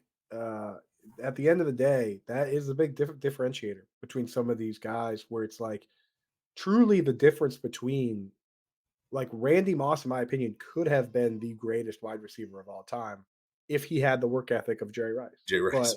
But it was kind of by the time he truly matured and got with Tom Brady and everything and kind of figured that out, it was kind of too late. You know what I mean? Like he was just incredible athlete, and had you put Jerry Rice's work ethic into Randy Moss, there would have been no question. But I mean, that's the great separator between guys like Larry Fitzgerald and Steve Smith that play forever, and some of these other guys who, kind of fall off because they have issues or they don't stick with it, man. So and it's so tough in Dynasty. That's something that I've gone back and forth on in Dynasty, and that like personally behind the scenes I'll factor that in, but it's so difficult for me to be like, hey, maybe this guy isn't going to have longevity in this league because of the way he moves and the way he operates. Right. And it's so difficult to say. I mean, it's easy to say with like an Austin Seferian Jenkins or Michael Floyd, where it's in your face and obvious that they have issues or whatever, you know what I mean? Or a Monty Ball or Dexter Manley. Right. Like, it's like with that, it's easy to be like, well, yeah, we're going to move away from this guy. But for some of these guys, it's such in Dynasty, such a difficult thing to broach, and something that I personally, that's kind of where I draw the line in creating content. I'm not going to be like, hey, you got to trade this guy in your Dynasty league because I think he's a drunk, because that's such a difficult, it's such a difficult topic to get into. And I think for us, there a line needs to be drawn between, personal and whatnot. You know what I mean? But something to keep in mind when you hear from these guys, like just listen to what's being said about them regarding worth ethic or this or that, or vice versa. And if you're hearing bad things, like we were always hearing with Jamarcus Russell, maybe you want to get out. I was a psychiatric counselor in my career, so I'm gonna put my counselor hat on real quick. Backtrack to Randy Moss, and I'm gonna say that there was a touch of conduct disorder there that probably played into it. And with conduct disorder, oppositional personality disorder, or oppositional defiant disorder, your first instinct when somebody tells you to do something is to not do it. Right. And so his work ethic, uh, I don't think that he didn't work. I think that if something was expected of him, his attitude was "fuck you," Right. and that kind of like led him down a path of not doing the work that he needed to Not doing do. the right thing. Right. And Jerry Rice was not that guy. The opposite. So let's get into the 2024 rookie tight ends real quick. So there are a few guys who are out there. There's definitely a number one, and that's Brock Bowers. Jatavian Sanders was kind of steamed up going into the draft season. Blake Snott has kind of gotten a little bit more talk. Who are the three, the non Brock Bowers? Who are the three standouts of this class? Yeah, so for me, like you gotta, I like to categorize players at this stage, right? And I do with wide receivers, I do with running backs too. To the best of my ability, categorize what type of player they can be, and then we can see what can. Obviously, draft capital is going to be huge no matter what, but then we can figure out what conditions these guys need to thrive. We talked about blocking tight ends versus two-way tight ends versus slot tight ends, and even further, I'll try and to figure out what their comps might be. So Jatavian Sanders is a guy I'm definitely interested in, and for me the comp for him, the comps for him, the player type for him are the like Zach Ertz, Hunter Henry type players, right? And Shout with out these, Razorbacks. shout out Razorbacks, Arkansas, baby. So you look at these guys, and at tight end, more than any other position, uh, oddly, long speed matters. And a lot of people these days like to say that like 40 time doesn't matter, this or that, which at wide receiver and running back, honestly, that That's true. that can't be true, right? But at tight end, because of the short amount of targets a lot of these guys get, and the fact that very rarely do guys get like 140, 150 targets like wide receivers, your ability to break off chunk plays, to turn shallow plays into big plays is a big separator between the middle of the pack guys. Like George Kittle running a 4.52. There's a reason he has more 40 plus yard plays, and he's the only guy to have multiple 70 plus yard plays as a tight end, right? And he even has like an 80-yard touchdown. That is a differentiator between him and some of these other guys, right? Right. So you look at a guy like Zach Ertz, and he only has 1,000. All the times he was peppered with targets with the Eagles, he only has 1,000 yard season. At age 28, he got 156 targets. He had 1,000 yards, right? That's the type of guy where he can create separation in the shallow area. He's an incredible route runner. He's got incredible body control. He has incredible hands, right? So he can garner those targets. And when he gets those targets, he can have high end upside, right? That's Jatavian Sanders to me, that type of player, where if he ends up somewhere where he doesn't get high quality targets, he doesn't get red zone chances, and he doesn't get peppered with targets, then he ends up having Hunter Henry esque seasons where Hunter Henry is very good in man to man. He can score. You know, the Hunter finds the hen house pretty often considering the situation, right? He scores a lot of touchdowns, Yeah. but he hasn't yet had a scheme where he's getting a lot of targets. And that might change this year with Alex Van Pelt, who calls a lot of screens and calls a lot of, designed plays for tight ends. But Jatavian Sanders needs to land in a spot where he can be peppered with targets. If he were to go to the Chargers to be that Mark Andrews role, we'd have no choice but to move him up, right?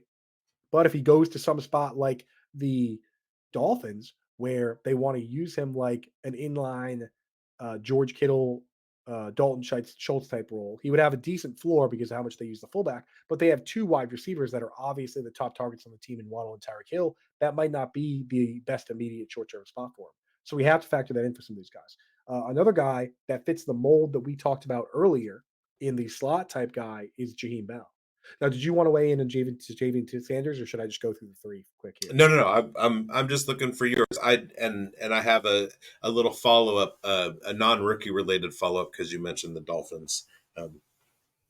Right. So yeah, I mean, like, so for me, the next one would be that fits that would be Jaheim Bell. Jaheim Bell, because and again, people say Gene Bell's too small, right? But you look at him next to Brock Bowers, right? Gene Bell is what, 6'2", 241, right? And Brock Bowers is 6'3", 243. So what, that one Right. inch and 2 pounds means this guy's too small. Not to mention Gene Bell has bigger hands at 10 full 10-inch hands. He's got a longer arm length. He's got a longer wingspan. I don't see any noticeable difference in size from these two players. And a 4'6", 140 Gene Bell versus, the pro day for Brock Bowers, there's not a noticeable difference in speed. So if this Right. guy were to land in the right spot where I can look at it and say, this guy is as good, if not better, than the slot wide receiver on the team at catching the ball, and he's obviously a better blocker, then he could have a path like an Evan Ingram or Mark Andrews or that role. So we look for that as well, right? And then you got to mention, for me, there's a huge group of guys where depending on where they get drafted and where they go, they could be the next guy. You look at Ben Snott, you look at Theo Johnson, Kate Stover, whoever you want to talk about. But for me, Ben Snott is the guy that fits. Like he is it's hard to argue that he didn't have the best offseason here, right? Like where the interviews went well, the combine went well, the steam is hitting at the right spot, the production is there. He's probably the most well-rounded next guy for me. But again, if some team looks at because there's a lot of very similar guys in that range that could be two-way tight ends. Again, Theo Johnson, Case Over, all those guys. Whoever goes if one guy goes in the second and Benson not goes in the fifth, that's where I think people are kind of losing sight of the reality to still have Benson not ranked ahead. And you might be right, but people buy $1 scratch tickets and win money on that all the time. It doesn't mean you're smart. Right. So there's two things. Number one, I said Blake Sonat. I know. I didn't want to. I There figured was people would figure it out. there was a singer guitar player for a band called Rilo Kiley in the 2000s. His name is Blake Sennett, and That'll for teach you. some reason that the other thing is one of the names that you didn't mention, who was a high production guy in college, following in Trey McBride's footsteps, even though he's older as a prospect. Dallin Holker from Colorado State. Does he fit into that group? Is he outside that group? His Yeah. production numbers, like his I mean, helmet scouting and looking at like his football card numbers, you can't really argue with the production that was there. But there are also a lot of red flags. So Right. is So he the problem for me, so here's what I like to do, and I've talked to a number of because again, because I'm so fantasy oriented and stat oriented, I go out of my way to speak to people that look at the game from a side that I don't look at. So right? I've spoken with Brandon Huffman, who is one of the. Are you familiar with Huff? Have you seen any of his stuff? No, So check out Brandon Huffman. He's at 247 Sports. He's got like 100,000 followers on Twitter.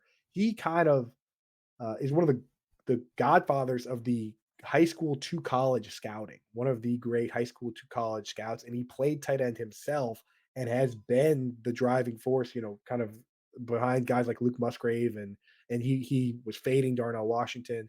And he is deep into what kind of character these guys have and what kind of dogs they are, kind of what what I mean, that kind of stuff, right? Like, so I talked to him. I also talked to Jake Butt.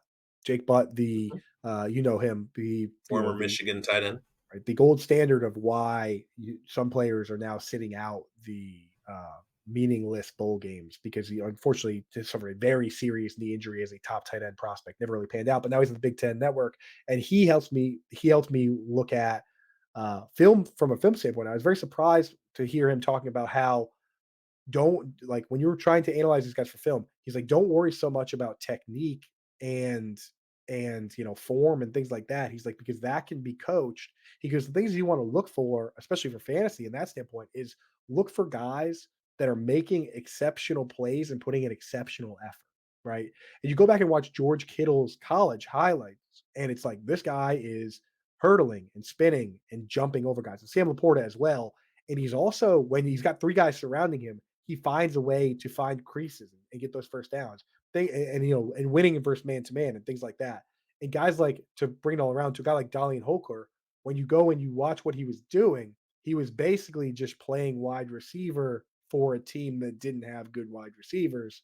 And a lot of it was kind of brute force, efficiency, and not really anything spectacular and exceptional. You know what I mean? Right. Basically just mismatches for a guy. And the thing for me is I was rooting for Holker, even though I didn't see much of that when I was watching him. I was rooting for him to, if he ran like a 4.6 at 6'3", 240, I'd be like, yeah. But he ran a 4.78.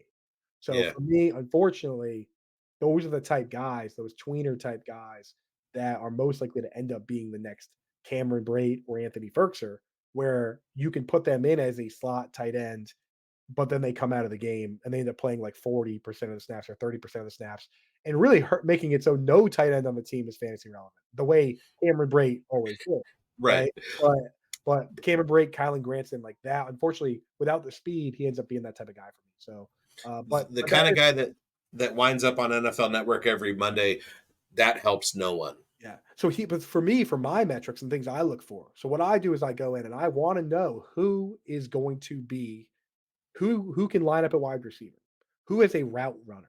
We look Right. at we look at who's playing slots at wide receiver and at slot, who is running high A dot routes, who's running a good percentage of their team's routes, who is not being asked to pass block, because that's something that does translate. If sometimes the scheme isn't really a good fit, but like if these guys are pass catchers, especially in college where the talent outside of the top few teams is spread out more, if this guy is an NFL level pass catcher, you're not going to ever ask him to pass block in college because he should be one of the best pass catchers on your team. That's a massive red flag, guys that are being asked to pass block in college, because if they're being asked to pass block there, they're going to be asked to pass block at the next level. So like that's what I do, and then I go to guys like Huff and anybody, again, like Jake Blood and these guys, are trying to have them on the show to tell me what they're seeing from the visual side, and then we bring it all together to these profiles. So, but yeah, Right. like Holker, I mean, unfortunately, he didn't pass some of the tests I need him to pass.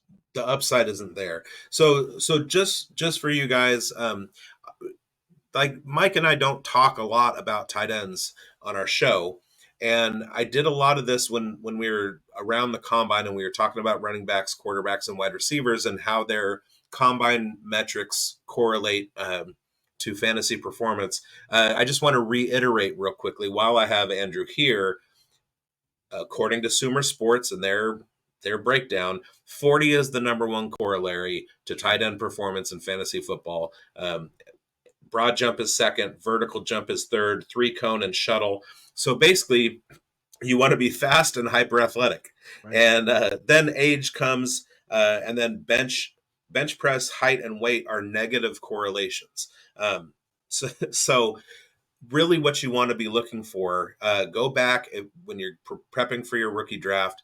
And you're looking for maybe a tight end in the third or the fourth round because somebody scooped up Brock Bowers with my number 3 pick. Go back and look at what their 40 time was at the combine, their broad jump, their vertical, their three cone drill, their shuttle, in that order, and also look at their landing spot Mhm. and kind of take all that into consideration. Can I Um, give you one more on top of it? yeah, Look at absolutely. look at the extracurriculars. This absolutely translates, and it's funny, it's turned into like a meme where people kind of joke about it and dismiss it, but it's 100% factual. The basketball player tight end meme or whatever, oh, it's Hmm. okay, it's Jimmy Graham. That if you go in and look at the athleticism at some of these guys, that is huge. If you have a guy that can play basketball and is a big rebounder, right?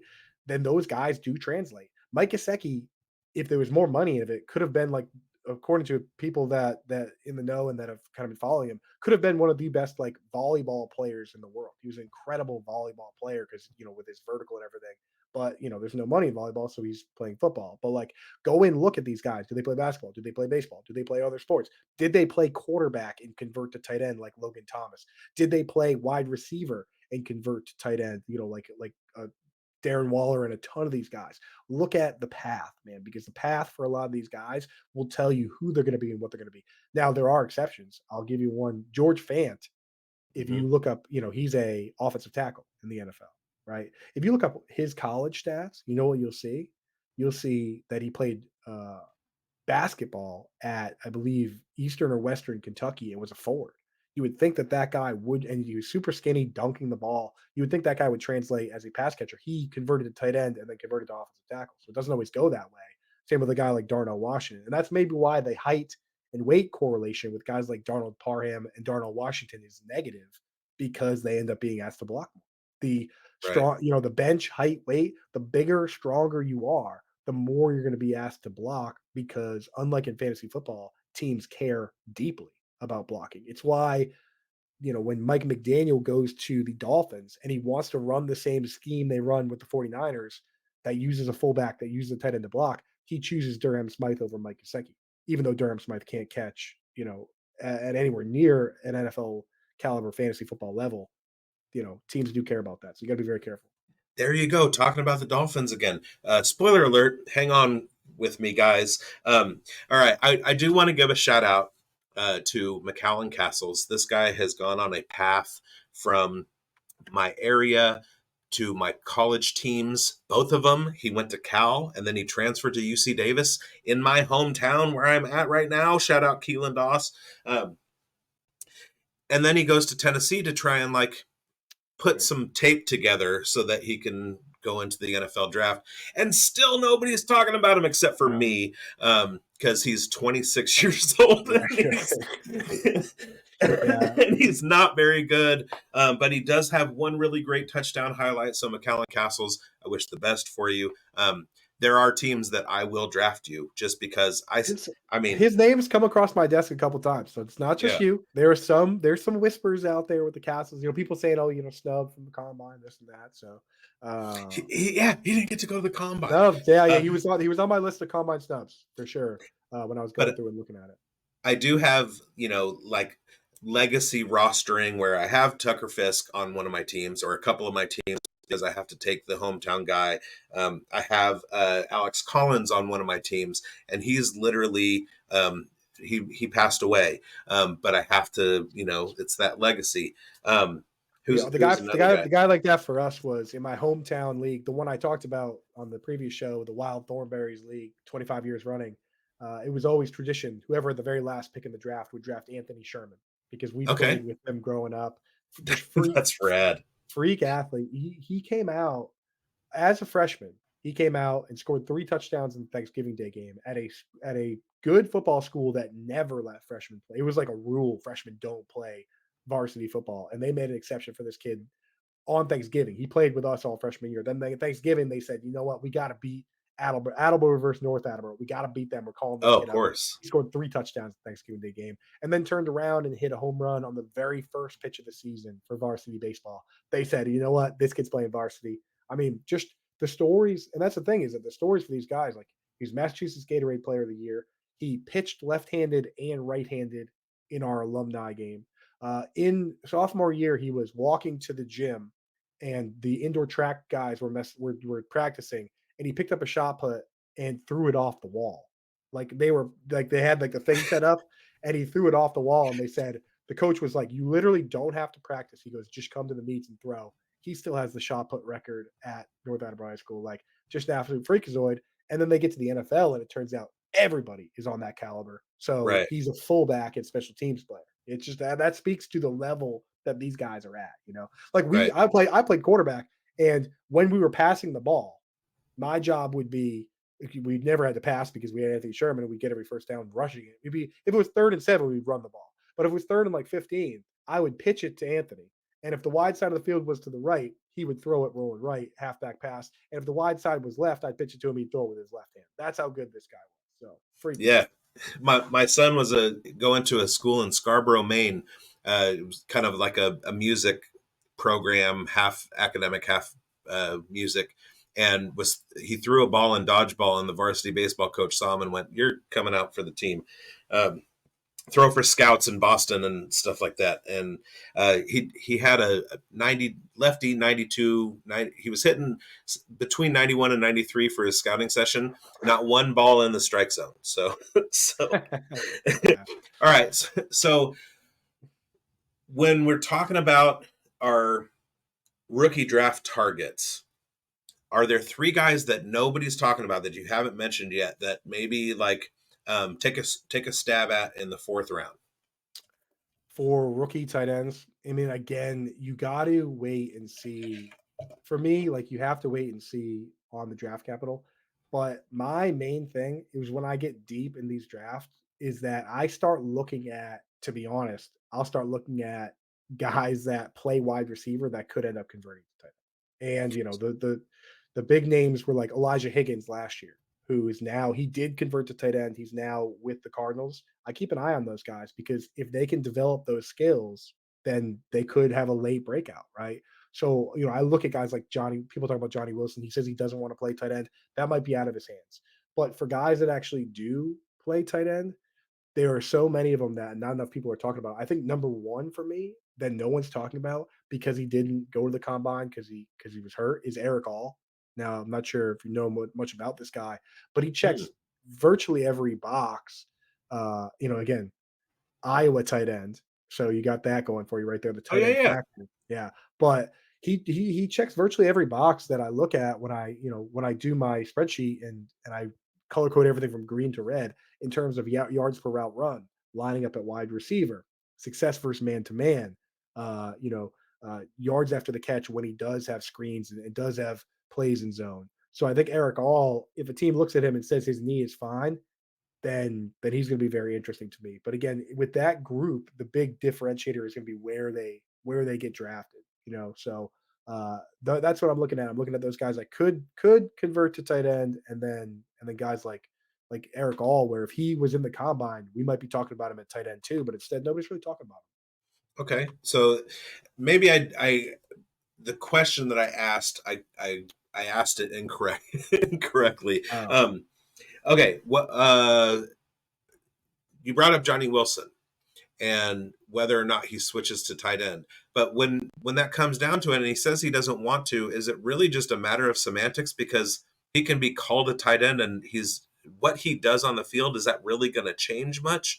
I mean, oh yeah. I mean, he's well, that's the thing is that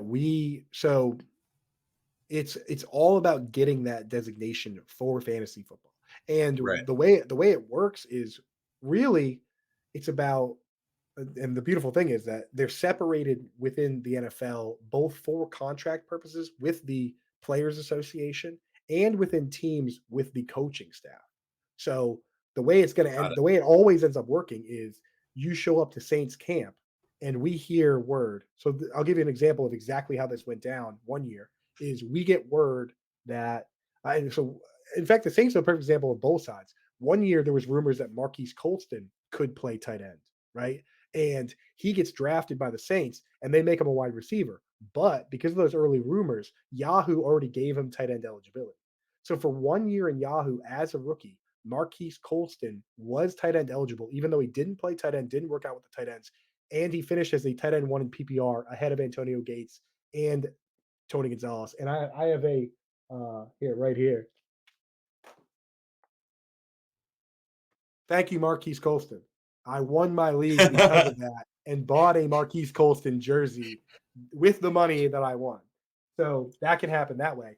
The other thing is you want to pay attention and see what the team's doing.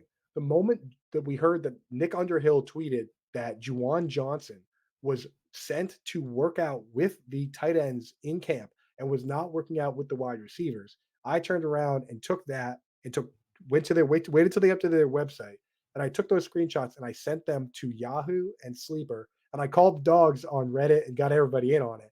And we were just blasting Sleeper, Yahoo, everyone to get that change to get him tight end eligibility.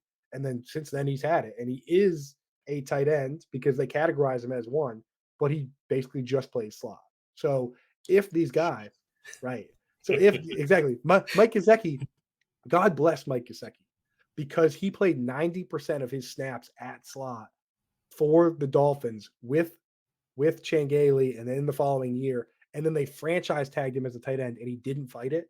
Now nobody can really fight it moving forward Right. because precedent has been set by Jimmy Graham and Mike Gesicki. So, if so facto, if the team drafts Johnny Wilson and says you will practice with the tight ends and you will be a tight end, then we see that coming around and we add him in our rosters. And I personally will badger you. Tell me where you play. I will Yeah. personally badger them until it's changed. So there you and go. and that will change the dynamic. Changes everything. And a lot of people don't have an understanding of how powerful. Well, I don't want to say powerful. The effect of the NFLPA on situations Huge. everybody, because the narrative is one thing. So the narrative in the press every year in free agency season is, oh well, hometown discount, or is he going to take less to go here or whatever. The reality of the situation is they have basically bracketed contract structure, and if you play a specific position, there is literally a floor for how much you're going to get paid, and the ceiling, you have to be a top 5 player to bust through that, unless the team is completely willing to just throw you all of the money, which they're not, because they're a team and they don't want to Right. spend Exactly. all of their money. So Yeah. just one of those inside the game things. All right. Finally, uh, startup targets. Um, and I say finally, but I still haven't gotten to my Dolphins yet. Startup targets. Are you? Let me ask this. Okay.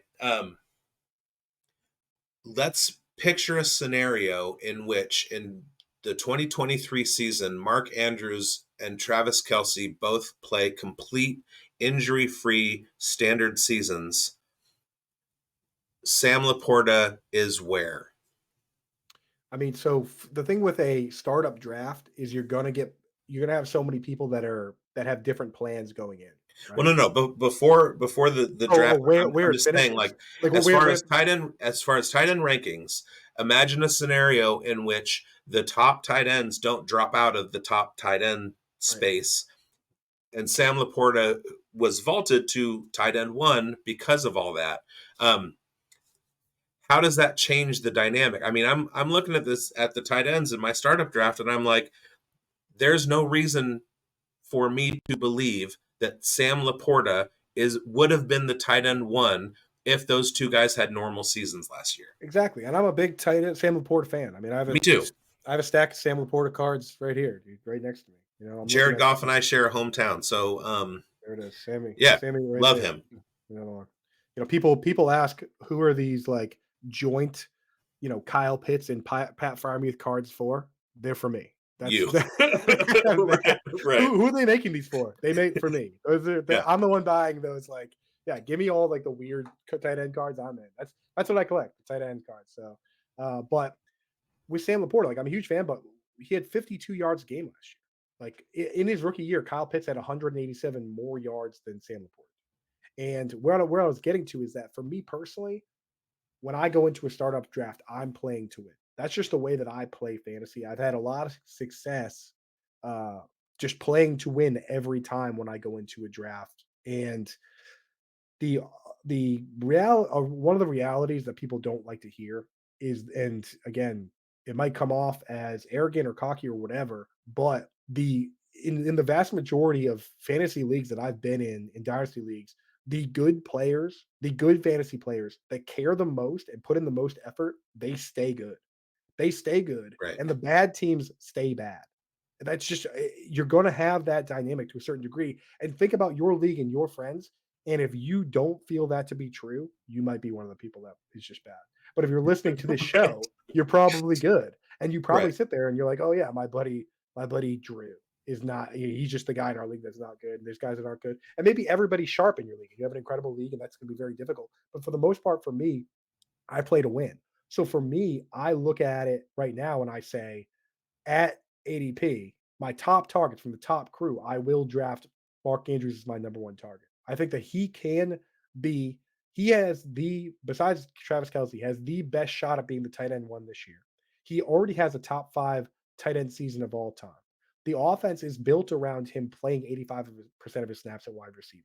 They didn't add any wide receivers in free agency, and unless they go crazy adding another wide receiver, that would dramatically change things. I don't think that happens. They use a fullback, which highly consolidates the targets, and he's 28 years old. I talked about earlier. Zach Ertz had his first 1,000-yard season at 28 years old. Mm-hmm. Travis Kelce had his first 1,000-yard season at 27 years old. There's a possibility that Mark Andrews maybe, people say, oh, he's injury prone, or he's a type 2 diabetic, or all these things. But there's a possibility that this guy just continues for the next 2, 3, 4 years to be one of the best tight ends in the league, which is what he is. So that's the kind of guy I'm going after. Evan Ingram, if it's full PPR and especially tight end premium, I will go after that guy. Of Mm-hmm. course, if I get a good value on McBride, Kincaid, or Pitts, guys that I believe or Laporta, guys that I believe are both can be top 5 tight ends in PPR and also are very young, then I'll take the values on them if I can get it. But I don't like paying a premium because I know I can piece it together and I know we can find these guys off waivers and we go out of our way to find them off waivers, right? Mark Andrews wasn't even the top tight end drafted by his own team. George Kittle was picked in the 5th round because they took CJ Beathard in the 3rd, and CJ Beathard was George Kittle's college roommate. You know what I mean? Like Logan Thomas was a quarterback that was drafted by the Cardinals to play quarterback. Darren Waller was drafted by the Ravens to play wide receiver and he flamed out and came back. Like these guys come out of the woodwork. There are high end guys you can go after, but we can find them later. So I'm either going to, if I can get a good price on an elite guy, I'm doing that. If I can get an Andrews or an Ingram at ADP, I will do that. Kelsey at ADP. And then I skip the whole middle. And we can talk about later targets as well if you'd like. But I skip the whole middle of guys that I don't think are going to be top 2 targets on their team or aren't in a good situation. And that includes TJ Hawkins. That includes Dallas Goedert and David Njoku and Jake Ferguson and Cole Kmet and George Kittle.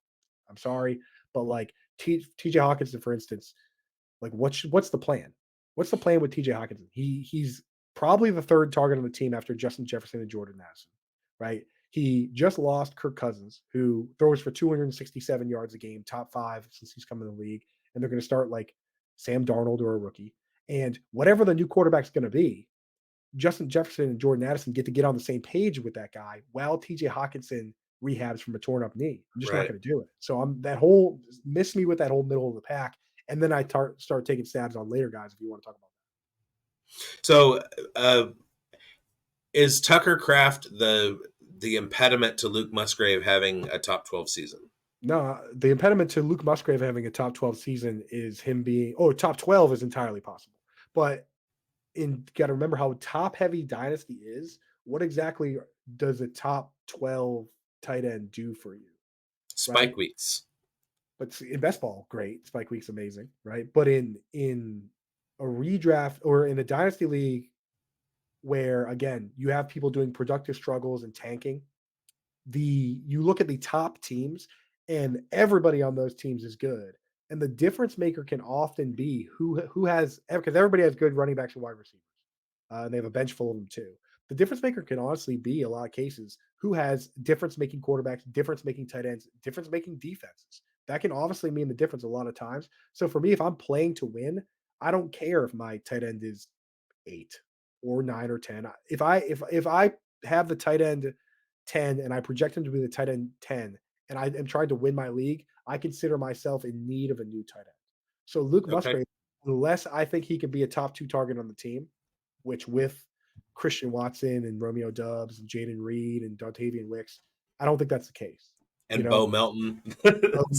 and Malik Heath, like literally, And Josh Jacobs. Yeah. just so many good pass catchers. And Tucker Craft, I still have Luke Musgrave ahead. I've argued with Wiz about this, and with Jax is obviously such a staunch tight ends need to be able to block guy. But for me, I look at go back to the tight end room equation where Luke Musgrave won the job. He's the better pass catching tight end, and he plays out of the slot, right?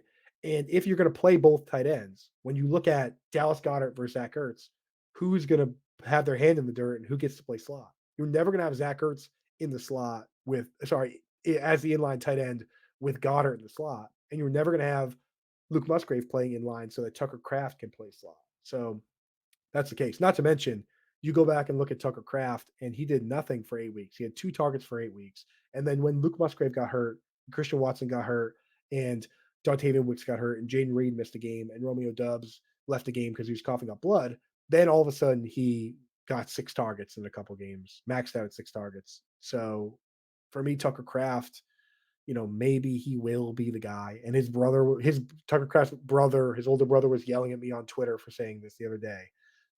But as of now, Luke Musgrave's the guy over Tucker Craft for me, and that's the way it's going to stay until they trade one of them or one of them leaves. Okay. Next one is, will Cade Otton ever reach his ceiling? I was so excited about Cade Otton when I heard that Mike Evans could be gone, and then they signed him to come back, right? So Cade Otton, you saw the flashes, right? Chris Godwin hurts his neck in week 8, and Cade Otton gets more targets because now it's Mike Evans and Cade Otton, and Chris Godwin's got a hurt neck. right? And then Chris Godwin comes back and gets 10 and 11 and 12 targets, and K-Dot goes back on the back burner. Now, in individual weeks where this is great in best ball, K-Dot can do what he did in the playoffs, which is teams will be all over Mike Evans and Chris Godwin, and they go to the path of least resistance, which is K-Dot. And that's great in best ball. But for redraft and for dynasty, we need him to be a top 2 target on the team. And with Mike Evans getting 2 years, 52 million, and Chris Godwin still being there, that can't happen yet. So if Mike Evans were to leave, we would have moved K-Dot way up. But until that happens, we can't do it. Can't do it. All right. And then lastly, and I'm going to finally get to my Dolphins question. And I think all the viewers at this point, if you've been following along, can answer this question for themselves. Does Jonnu Smith have a path to fantasy relevancy in 2024? Absolutely. And I'll tell you, if you can't be a top 2 target on the team, and again, there are a lot of deeper formats where people have tight end premium and multiple flexes and all these things. If you can't be a top 2 target on the team, we want the targets to be highly consolidated. How do we get there? You want as many guys on the field as possible that aren't threats to soak up targets, right? So you look at the 49ers and what they do. Kyle Juszczyk playing 50% of the snaps and not getting many targets is the best possible thing for Ayuk and Debo and CMC and Kittle, right? It consolidates the targets. You want as many blocking tight ends and fullbacks on the field as possible. And now the Dolphins with Alec Ingold he plays 40% of the snaps.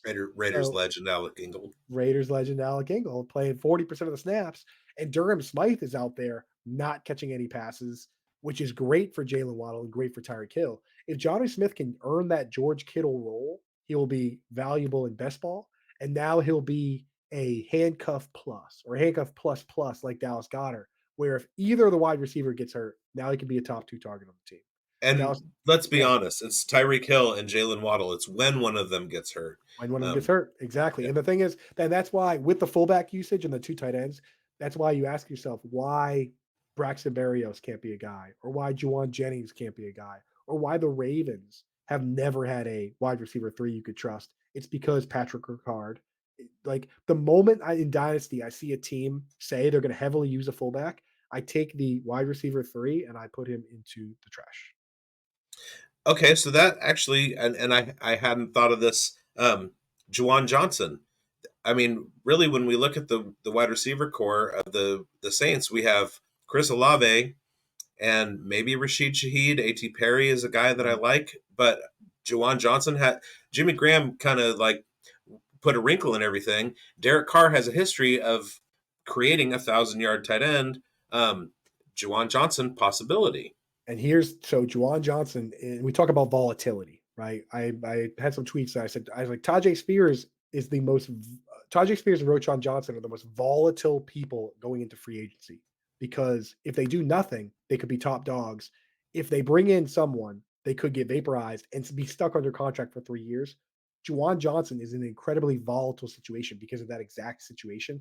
We just talked about the 49ers and the Dolphins and the Texans that now use, and the Texans brought in Andrew Beck to play fullback. They now use that 49ers offense, right? The Saints just brought in Clint Kubiak, right? Who comes over from the 49ers and uses Right. a two-way inline tight end. So to your point, if Juwan Johnson can carve out a role as a wide receiver, like a full-time wide receiver, then the upside's huge for the team that is potentially going to use a fullback and potentially do that stuff. If they go out and get a two-way tight end, then he could be in big trouble.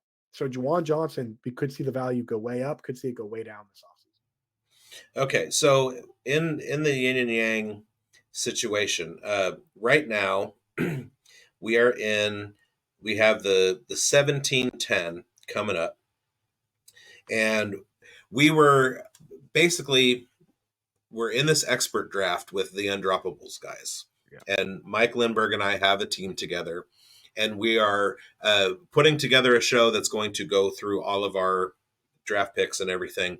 But for now, I'll just say we are using the Adam Harstad ADP fallers method. Basically, everybody that we're taking is falling, so we're not getting the guy. Our first tight end off the board was Musgrave. Good. At the 12. So right now, we're looking at being able to take another tight end in the 17th round, because what we're looking at is the value of rookie picks, and so they're folded into this. So we're taking rookie picks instead of actually, and we're going to have a supplemental rookie draft. All right, all that to say,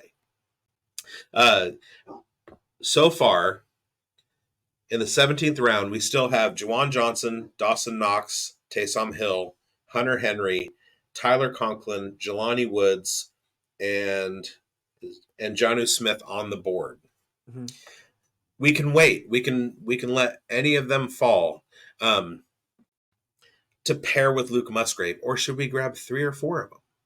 Now, do you want to even attempt to compete right now?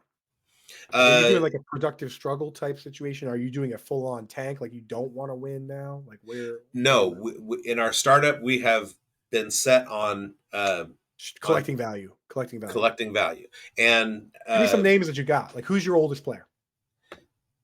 Tyreek. Yeah. Okay. So you can win now. All right. So the player I would 100% take with a bullet is Hunter Henry. I would Okay. take Hunter Henry, and here's why. Because Hunter Henry has always had the ability. First of all, Hunter Henry went to Arkansas, so that scores some points with you, right? Woo Pig Suey. Yeah. So naturally, he could kill a boar with his bare Also, hands. shout out Britt. Yeah. Shout out Britt. Shout out the gang. You know, Traylon Burks. Shout out Frank Ragnow. You know, but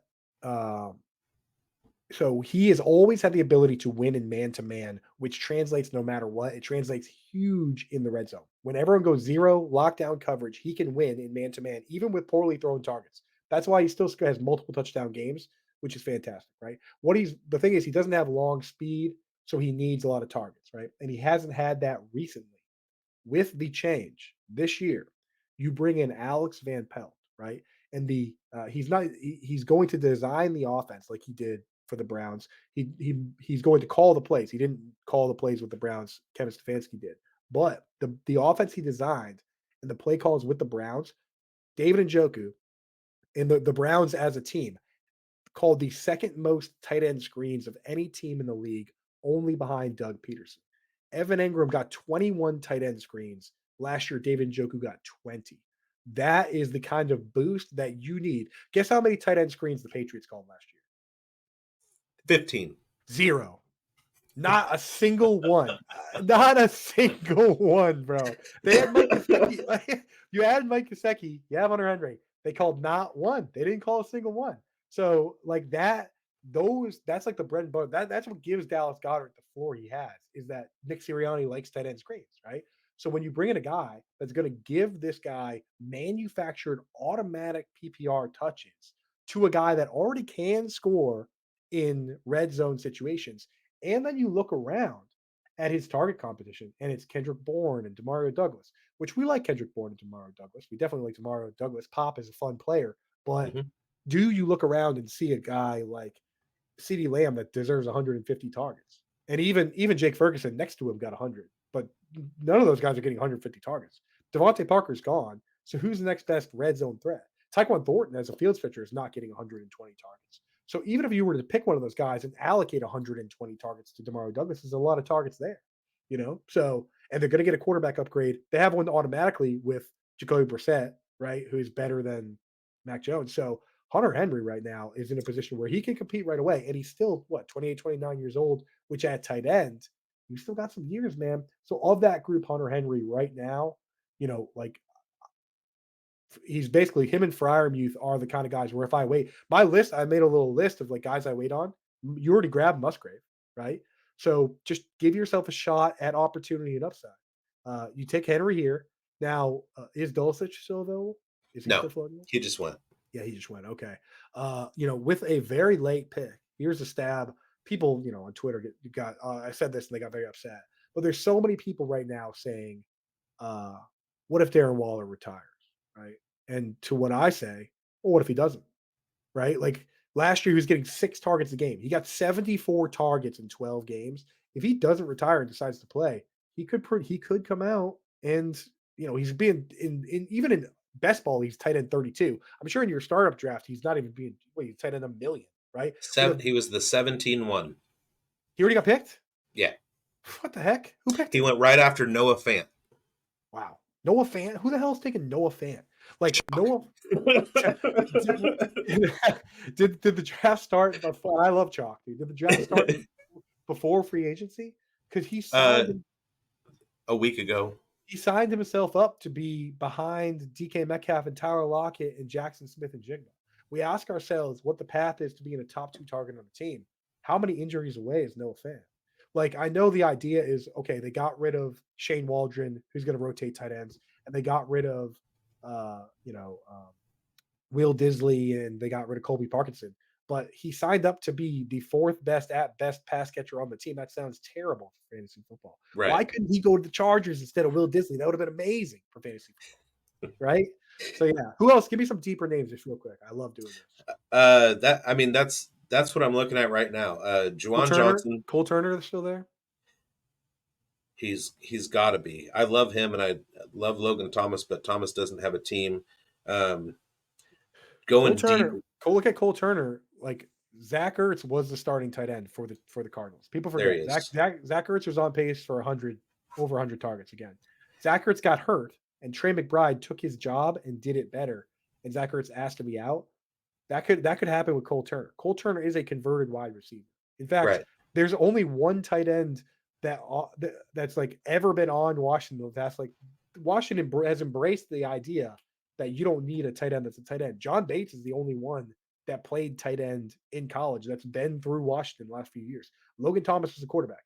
Cole Turner was a wide receiver. Isaiah Hodge was a wide receiver. Armani Rogers was a wide receiver, or he was a quarterback. Tyree Jackson, they're just not drafting actual tight ends except John Bates. So yeah, give me Cole Turner. Who else floating around out there? Conklin's there. Bellinger's there. Never Conklin. Bellinger, kind of interesting. Waller, handcuff. George Kittle. They asked George Kittle who are some breakout tight ends, and he named some obvious names, and he also named Daniel Bellinger. Yeah, I saw that within the last week or so. Brevin Jordan's still there, who I had high hopes for, but he's down the depth chart now. How many rounds is this? Brenton Strange. We're looking at 36. Okay. And it's a half point tight end premium too. So I've mentioned this name on shows with Jax. Wiz definitely knows the name, so be careful. He will in 36 rounds. He might get drafted. Keep an eye on Stone Smart. Yeah. Okay. Yeah, I'm familiar with the Charger. Converted. So he played quarterback in high school. He converted to wide receiver. Then he converted to tight end. Both of his parents, he grew up out your way, I believe, out in Cali. Both of his parents were like all division college basketball players. And his middle name is Cole, Stone Cole Smart. So he checks every tight end meme box, my boy. I don't see him. Hang on. 2 T's on Smart. Yeah. Oh, there he is. Okay. What about Albert Okwuegbunam? I wanted Albert O to go to I wanted the Pats to, if they're going to move on for Hunter Henry, go for like a Noah Fant or a Albert O to try and replicate what Alex Van Pelt did with David Njoku as athletic tight ends. Albert O ran like a 4.5 40, but the way he's been treated, unfortunately, as of late, doesn't practice squad guy. Yeah, it doesn't bode well for him. He's stuck with the Eagles, you know. Yeah. And any other names for behind Dallas Goedert? Well, just to give you some, in the last few rounds, in order: Darren Waller, Noah Fant. This is order going backwards: Chig, Otten, Dulcich, Likely, Schultz, Kraft. Those all went in rounds 14 through 17. Yeah, so in the deepest rounds, I'm looking for just give me a shot on athleticism of any kind. So we want quarterbacks, converted wide receivers, especially the narrative with those guys is twofold, that they got to learn the position, right? And look at guys that there are blocking tight ends on the team and they skew pass catching. So going through for like deep later round guys, I'm sure Isaiah Likely already went, right? Yes. Yeah. So tell me about Likely. Like, when is he likely to hit? Yeah. So for him, he falls into the same category as Ertz and Ertz and Henry and Sanders, where he doesn't have the long speed, but he's got the pass catching chops. So he just needs. I mean, if Andrews goes down, I'm willing to start that guy right away in my leagues. I mentioned that before. So you just got to wait on it, man. You got to wait for the split. Like Dallas Goedert and Ertz were stuck together. Vernon Davis and and Delaney Walker. So you got to wait for them to split teams. I also kind of like Charlie Kohler from that team. So when I go through and I look at these teams and I ask myself, who's deep on the depth chart that is a primary pass catcher, it's not going to get stuck as a blocker. I look at, and this is for like very late rounds for your draft. I look at Lucas Kroll on the Denver, Kroll Warrior King, pure Mhm. pass catching tight end. I look at I look at Will Mallory. I look at Will Mallory on the Colts, and he has purely been used in a pass catching role. Kylan Granson could be a cap casualty. I look at I mentioned Stone Smart. I look at Zach Kuntz, Kenny Yeboah, guys for the Jets that like they could take time to develop, but are high pass catching ability guys.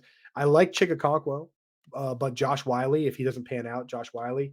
I mentioned Elijah Higgins, right behind Trey McBride he's converted from wide receiver, right? So we're getting real deep in the weeds. I mean, There are so many tight yeah. ends in Andrew Cooper's brain. Shane Ziltra. I mean, like now you're talking like very, very, very, very deep leagues. But that's about it. I guess the last one I would mention is behind George Kittle. They kind of let the veterans leave. So behind George Kittle, they always had a pass catching guy and a blocking guy in case Kittle went down, and they Mhm. would bring in the blocking tight end. The pass catcher was Jesse. Oh man, now I'm spacing on the two names there, but they let him. Charlie Warner was the blocker, and the pass catcher was the other guy there. But they let them both walk, and now they have two tight ends behind them. Braden Willis is the blocker, and And Cameron Latu. Cameron Latu. See, there you go. You're Yeah. back in. Now you're back. Cameron Latu would be he would be the next up as a pass catcher behind George Kittle. Okay, That that I had him and I took him in rookie drafts last year. that's the deepest. That's the deepest we go. That's the Okay, deepest we go. so we have a tight end strategy now. How many of them would you trade straight up for a third or fourth round rookie pick? I would rather have the rookie pick in every case. Right. So right now we're at the point where we're still getting the third round rookie picks and the fourth round rookie picks. Yeah. So So we're talking. You pick 17. We're talking round 30 guys here. So you fourth round picks as well. Take before these guys, all of them. okay, and so wait once the draft picks are dry, then I'm going to start going at Hunter Henry, and I'm taking Stone Smart. I don't care what happens now. Yeah, I would Based prioritize Hunter Henry because he's the only one. He's the only guy you mentioned that legitimately, and I'm not kidding when I say this. And people called me stupid when I said it about Evan Ingram 2 years ago when he was going off the board at tight end like 2025. Hunter Henry legitimately has top 5 upside in his range of outcomes this year. This okay. year, if they draft a quarterback at 3 and that quarterback is awesome, and the pass catchers are Demario Douglas and whoever else, Hunter Henry could score 10 touchdowns. He could get 90 targets. They're drafting JJ McCarthy and everybody knows it. I So know, well, if they do it, dude, then even better because he's just like your meat and potato. JJ McCarthy is the most meat and potatoes, throw it to the tight end type guy I think there is, right? So like Hunter Henry, that's all it takes. 90 targets for 10 touchdowns, and it's well within his range of outcomes. okay. And we're at the point now where Juwan Johnson has fallen enough that we can draft that he's draftable for us. And Sure. Hunter Henry, he's ADP.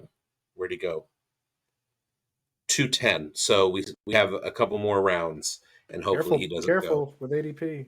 Careful with ADP. Well, I mean that's what we're doing is taking ADP values, and Yeah. um, so people can go get them. That's fine. But if their ADP is lower, the only ADPs the only guys that we've drafted that exceeded their ADP, well, the only one was Dak Prescott, and then Jalen Hurts we got at 3. So Yeah, of course. all right. So real quickly, Thank you guys for watching. This has been the Dynasty Pulse with Biggs and Greinberg. Greinberg's not here.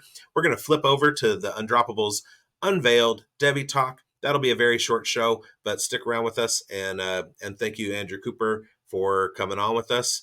Here we go.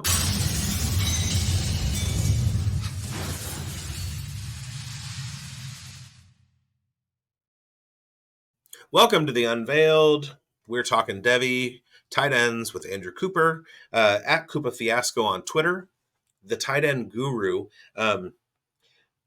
And we have exceeded the length of time I was on with no hills. so I'm sorry about that, but somebody really, really likes talking tight ends, and I found the guy who may push the 3 hour mark. Okay. I mean, we weren't going to walk away without talking about Stone Smart, were we? Right, that's And true. Elijah Higgins. So. Now, in redraft leagues, I have always taken tight end with my last pick. In whatever league you're in, take Stone Smart with your last pick. All right, so we're here to talk Devy. We're here to talk Devy guys. We're here to talk Devy tight ends, and there's not a lot that we're going to get into. I do have three things to talk about. The first one, we're talking about Jatavian Sanders. He was tight end at Texas last season, and he's now in our 2024 rookie drafts. Hopefully, if you had him in Devy and in C2C, he's going to make that transition for you. And he's very athletic, so you should be in a pretty good space with that. The guy I want to talk about, though, I've written him up over on the Undroppables, my unveiled column, and his name is Amari Kneeblack, and he was the tight end for Alabama last season, and he had almost exactly half the number of targets that Jatavian Sanders had, and Alabama threw the ball to their tight ends about half the time that Texas did. I want to say that Amari Kneeblack is a buy in your drafts. He's a trade target because it's not him that caused him to have half as many targets. It was the system. And now he's transferred to Texas, and he's going to inherit the role that Jatavian Sanders had. Tell me about Amari Kneeblack. What's your experience with, like, your knowledge? If I'm in a Devy league, if I'm going into a startup draft or a supplemental draft, or if I'm looking for trade targets at the tight end position, where do you stand on Amari Kneeblack? And also, what's he going to do in 2025 when he comes out as a draft prospect? Right. And again, you have to factor this in with tight end because the landscape's kind of changing in college for certain positions where I think players are realizing that some schools specialize and some programs specialize in what they do and can help them get to the NFL. Like if I was a tight end, I wouldn't go to Alabama.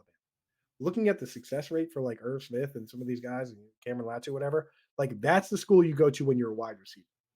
They have more wide receivers transfer to that school and transfer out of that school and then become NFL caliber wide receivers in like any other school. You know what I mean? Like these guys like Jermaine Burton, right? That's going to get drafted. That didn't, it's like across the board, that's a wide receiver school. So I wouldn't go there. And we've seen team players have success transferring out of these programs that don't work for wide receivers and going to other ones. I'll give you an example like Jelani Woods. Jelani Mm-hmm. Woods went to Oklahoma State and they just didn't use the tight end this way. So he transferred to another school, right? Got Virginia, I believe, got actual tight end targets, and then got drafted. Right. So you see this all the time. You mentioned one earlier that escapes me now, but like you want to showcase your skill. Like you play it out, and then you transfer one last year to showcase your skill, and that's what he's doing here. So I can't predict what's going to happen here, but I can guarantee you that he's going to have a bigger opportunity given the setup, of exactly how it's all panned out. And when you convince that player to come with all the options he had available to him as an Alabama player, everybody wants the cast offs from Alabama, right? Mm-hmm. So he's going to have a great opportunity, and we'll have to see how it pans out. But again, it's difficult to predict. But if he shows out at Texas, we move him right up, and I think that him making that decision is big. And again, you look around, and I'm personally just given how players have realized this, I'm much more willing to draft players that go to Iowa or go to Notre Dame, like tight ends especially, that go to Notre Dame, that go to Florida, right? Georgia, obviously, right? That like they sell these guys and say we're the tight end school, and you go here, you go to the NFL, and Iowa points at Noah Fant, T.J. Hawkinson, and George Kittle, and Dallas Clark, and Sam Laporta, and says that's you. That's going to be you. It's going to be Eric All this year, and then next year it's going to be you. So I do weigh school like that to some degree in the modern college football. So I was literally looking at my show notes and skipped over the question that I was going to ask you Oh about boy. is the tight end landscape is in the NFL is changing, is also the Oh yeah, yeah, landscape in college football changing along with it to kind of like catch up to it. yeah. I have a guy, and he was a redshirt junior last season, 6'6", 253 pounds, got hurt. Iowa tight end Luke Lachey. He's going to have a retribution year. He's going to come out this year and be the Iowa guy. Finally, what do you know about him? I mean, for me personally, and again, I mentioned this to you that like because of what I do, I focus so heavily on NFL football that I, in retrospect, go back and watch the prospects and do my tape and everything. So I'm not as plugged in, and I do reach out to people within the community. I love checking out the rankings that you guys have on Undroppables. I look at guys like Austin at Campus to Can, Devy Mhm. D, like, and a lot of these guys have Luke Lachey as their number one tight end prospect, right? Because he's highly touted coming out of college. And again, when you get that spot at Iowa, it forces a lot of people to go to other schools. So that does speak. If you get to be the tight end at Iowa and they stick with you, then that means a lot, right? And Eric All's on his way out. So Luke Lachey does get to sit in the driver's seat. But again, what we see from him this year and the production this year is what's going to determine what happens for Dynasty. For Devy, you take that stab, though. For Devy, you take that stab because you know the scheme has not changed. The system has not changed. The reasons that he went to Iowa have not changed. And Right. the opportunity is not going to change. So in Devy, I honestly have no problem, even though he hasn't done much on paper because of the injury and everything, and we don't really have much to point to besides high school and scouting and all that. You have to give him the benefit of doubt in a Devy league, or like especially campus to Canton where the college points count. Like, you have to give that guy the benefit of the doubt. Me personally, because I'm such an NFL skewed guy and a metrics guy, I have a hard time just believing in something that we haven't seen, and I can't put it in my spreadsheet. Right. Well, there is a kind of a tenet out there in the fantasy space. Don't be a helmet scout just because a guy went to a school doesn't mean he's going to blah blah blah. Right. And I think to a certain extent that's a good practice to stay away from, unless you're talking about like wrestlers or Right. Of track course. athletes, Yeah. Hockey quarterbacks. I'm hockey not going to guys. do that. Yeah, I mean, like, Hockey the thing is, guys, again, it's just one it's one of many points, right? right, To me, it goes into what, like, prestige, right? Prestige, there's a whole grouping of things that go into a player's prestige, which is like, where did he go to high school? Did he go to like a big Texas high school? Who's is his dad is his dad Marvin Harrison, right? Like, right. did he go to a private school? Like, those type things. And again, is he the top recruited wide receiver to Alabama? Is he the top recruited tight end to Iowa? Right. That matters for prestige, but there's so many prestigious players that don't pan out. Like, otherwise, Noel Devine would have been, the king of the world.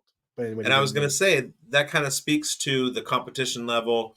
Uh, you can be a huge star at a tiny little high school that doesn't really play against anybody, and then you go in and you get lost in Division One football. Right.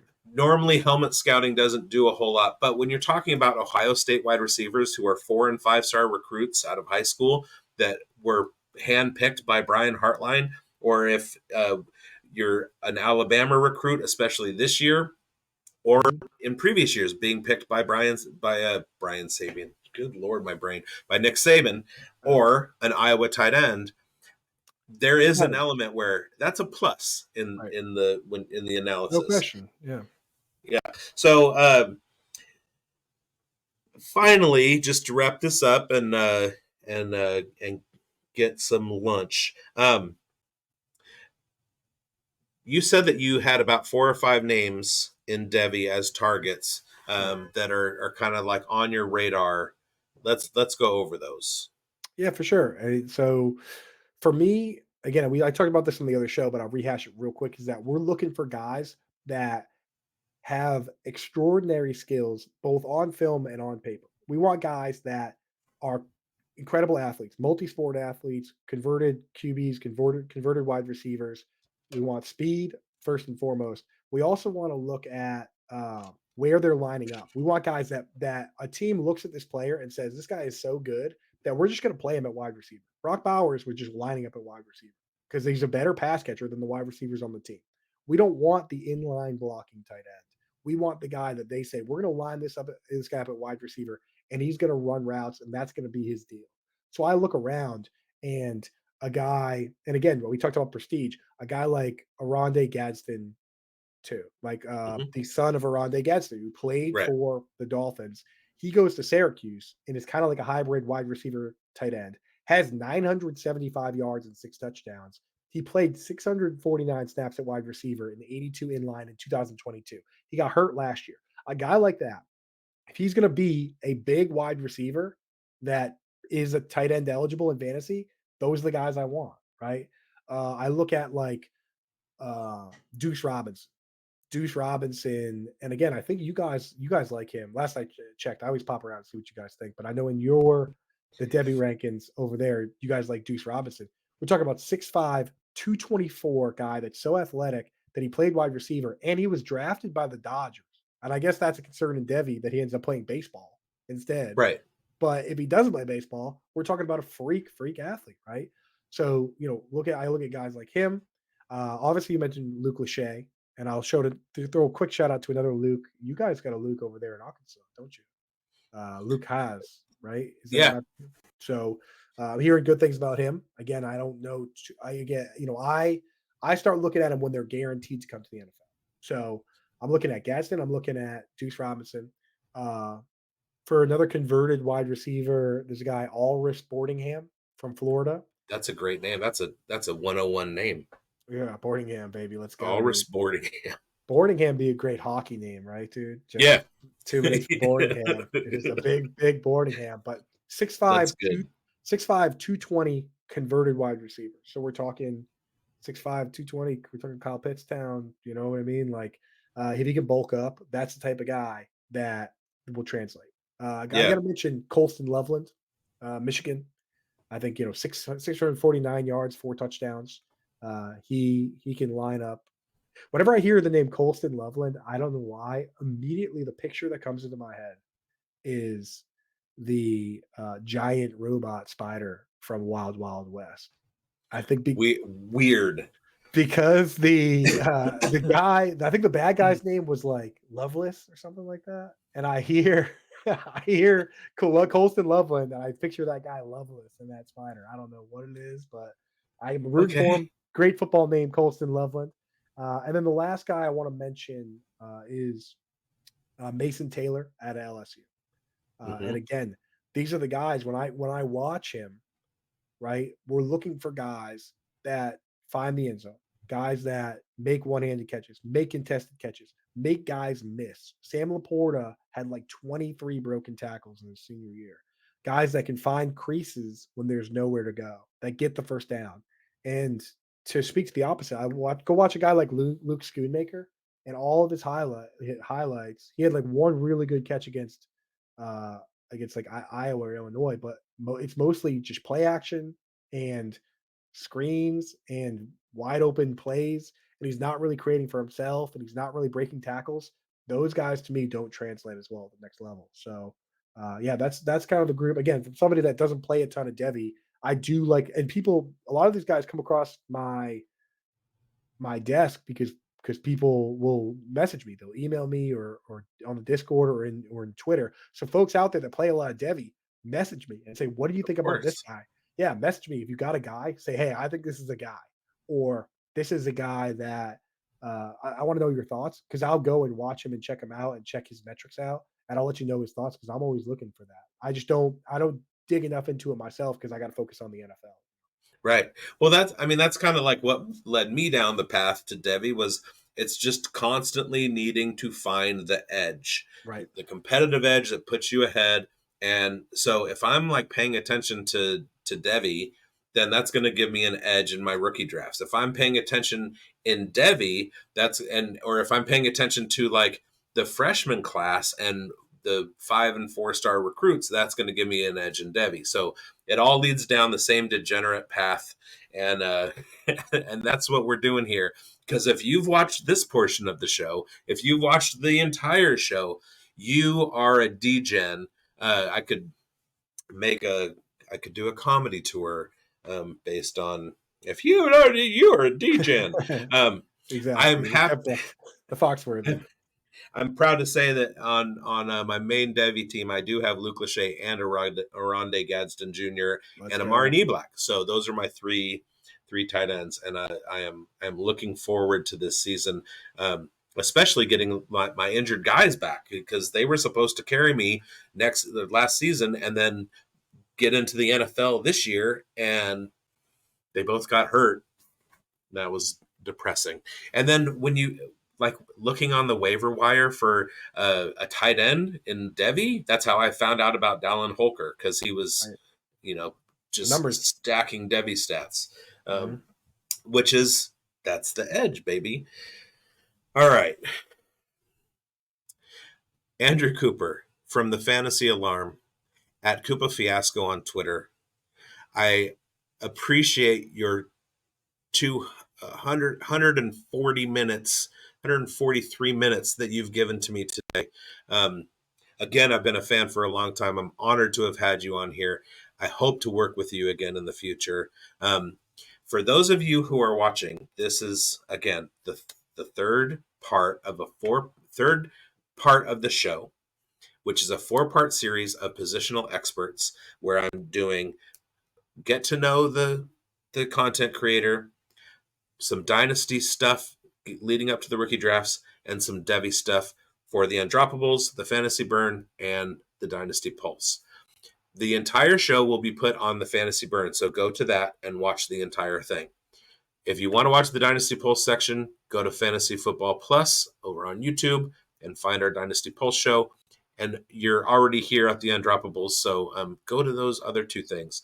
Follow me at BigBonedFFB on Twitter. You can find everything else I do, including my Fantasy Football Advice Network show with my partner, Mike Greber, who we do a redraft thing for your Yahoo leagues, your ESPN leagues, work leagues, family leagues, things like that. And tomorrow night, Friday, the 12th of April, I am debuting my Friday night Player Profiler News show, or Player Profiler Today Friday segment.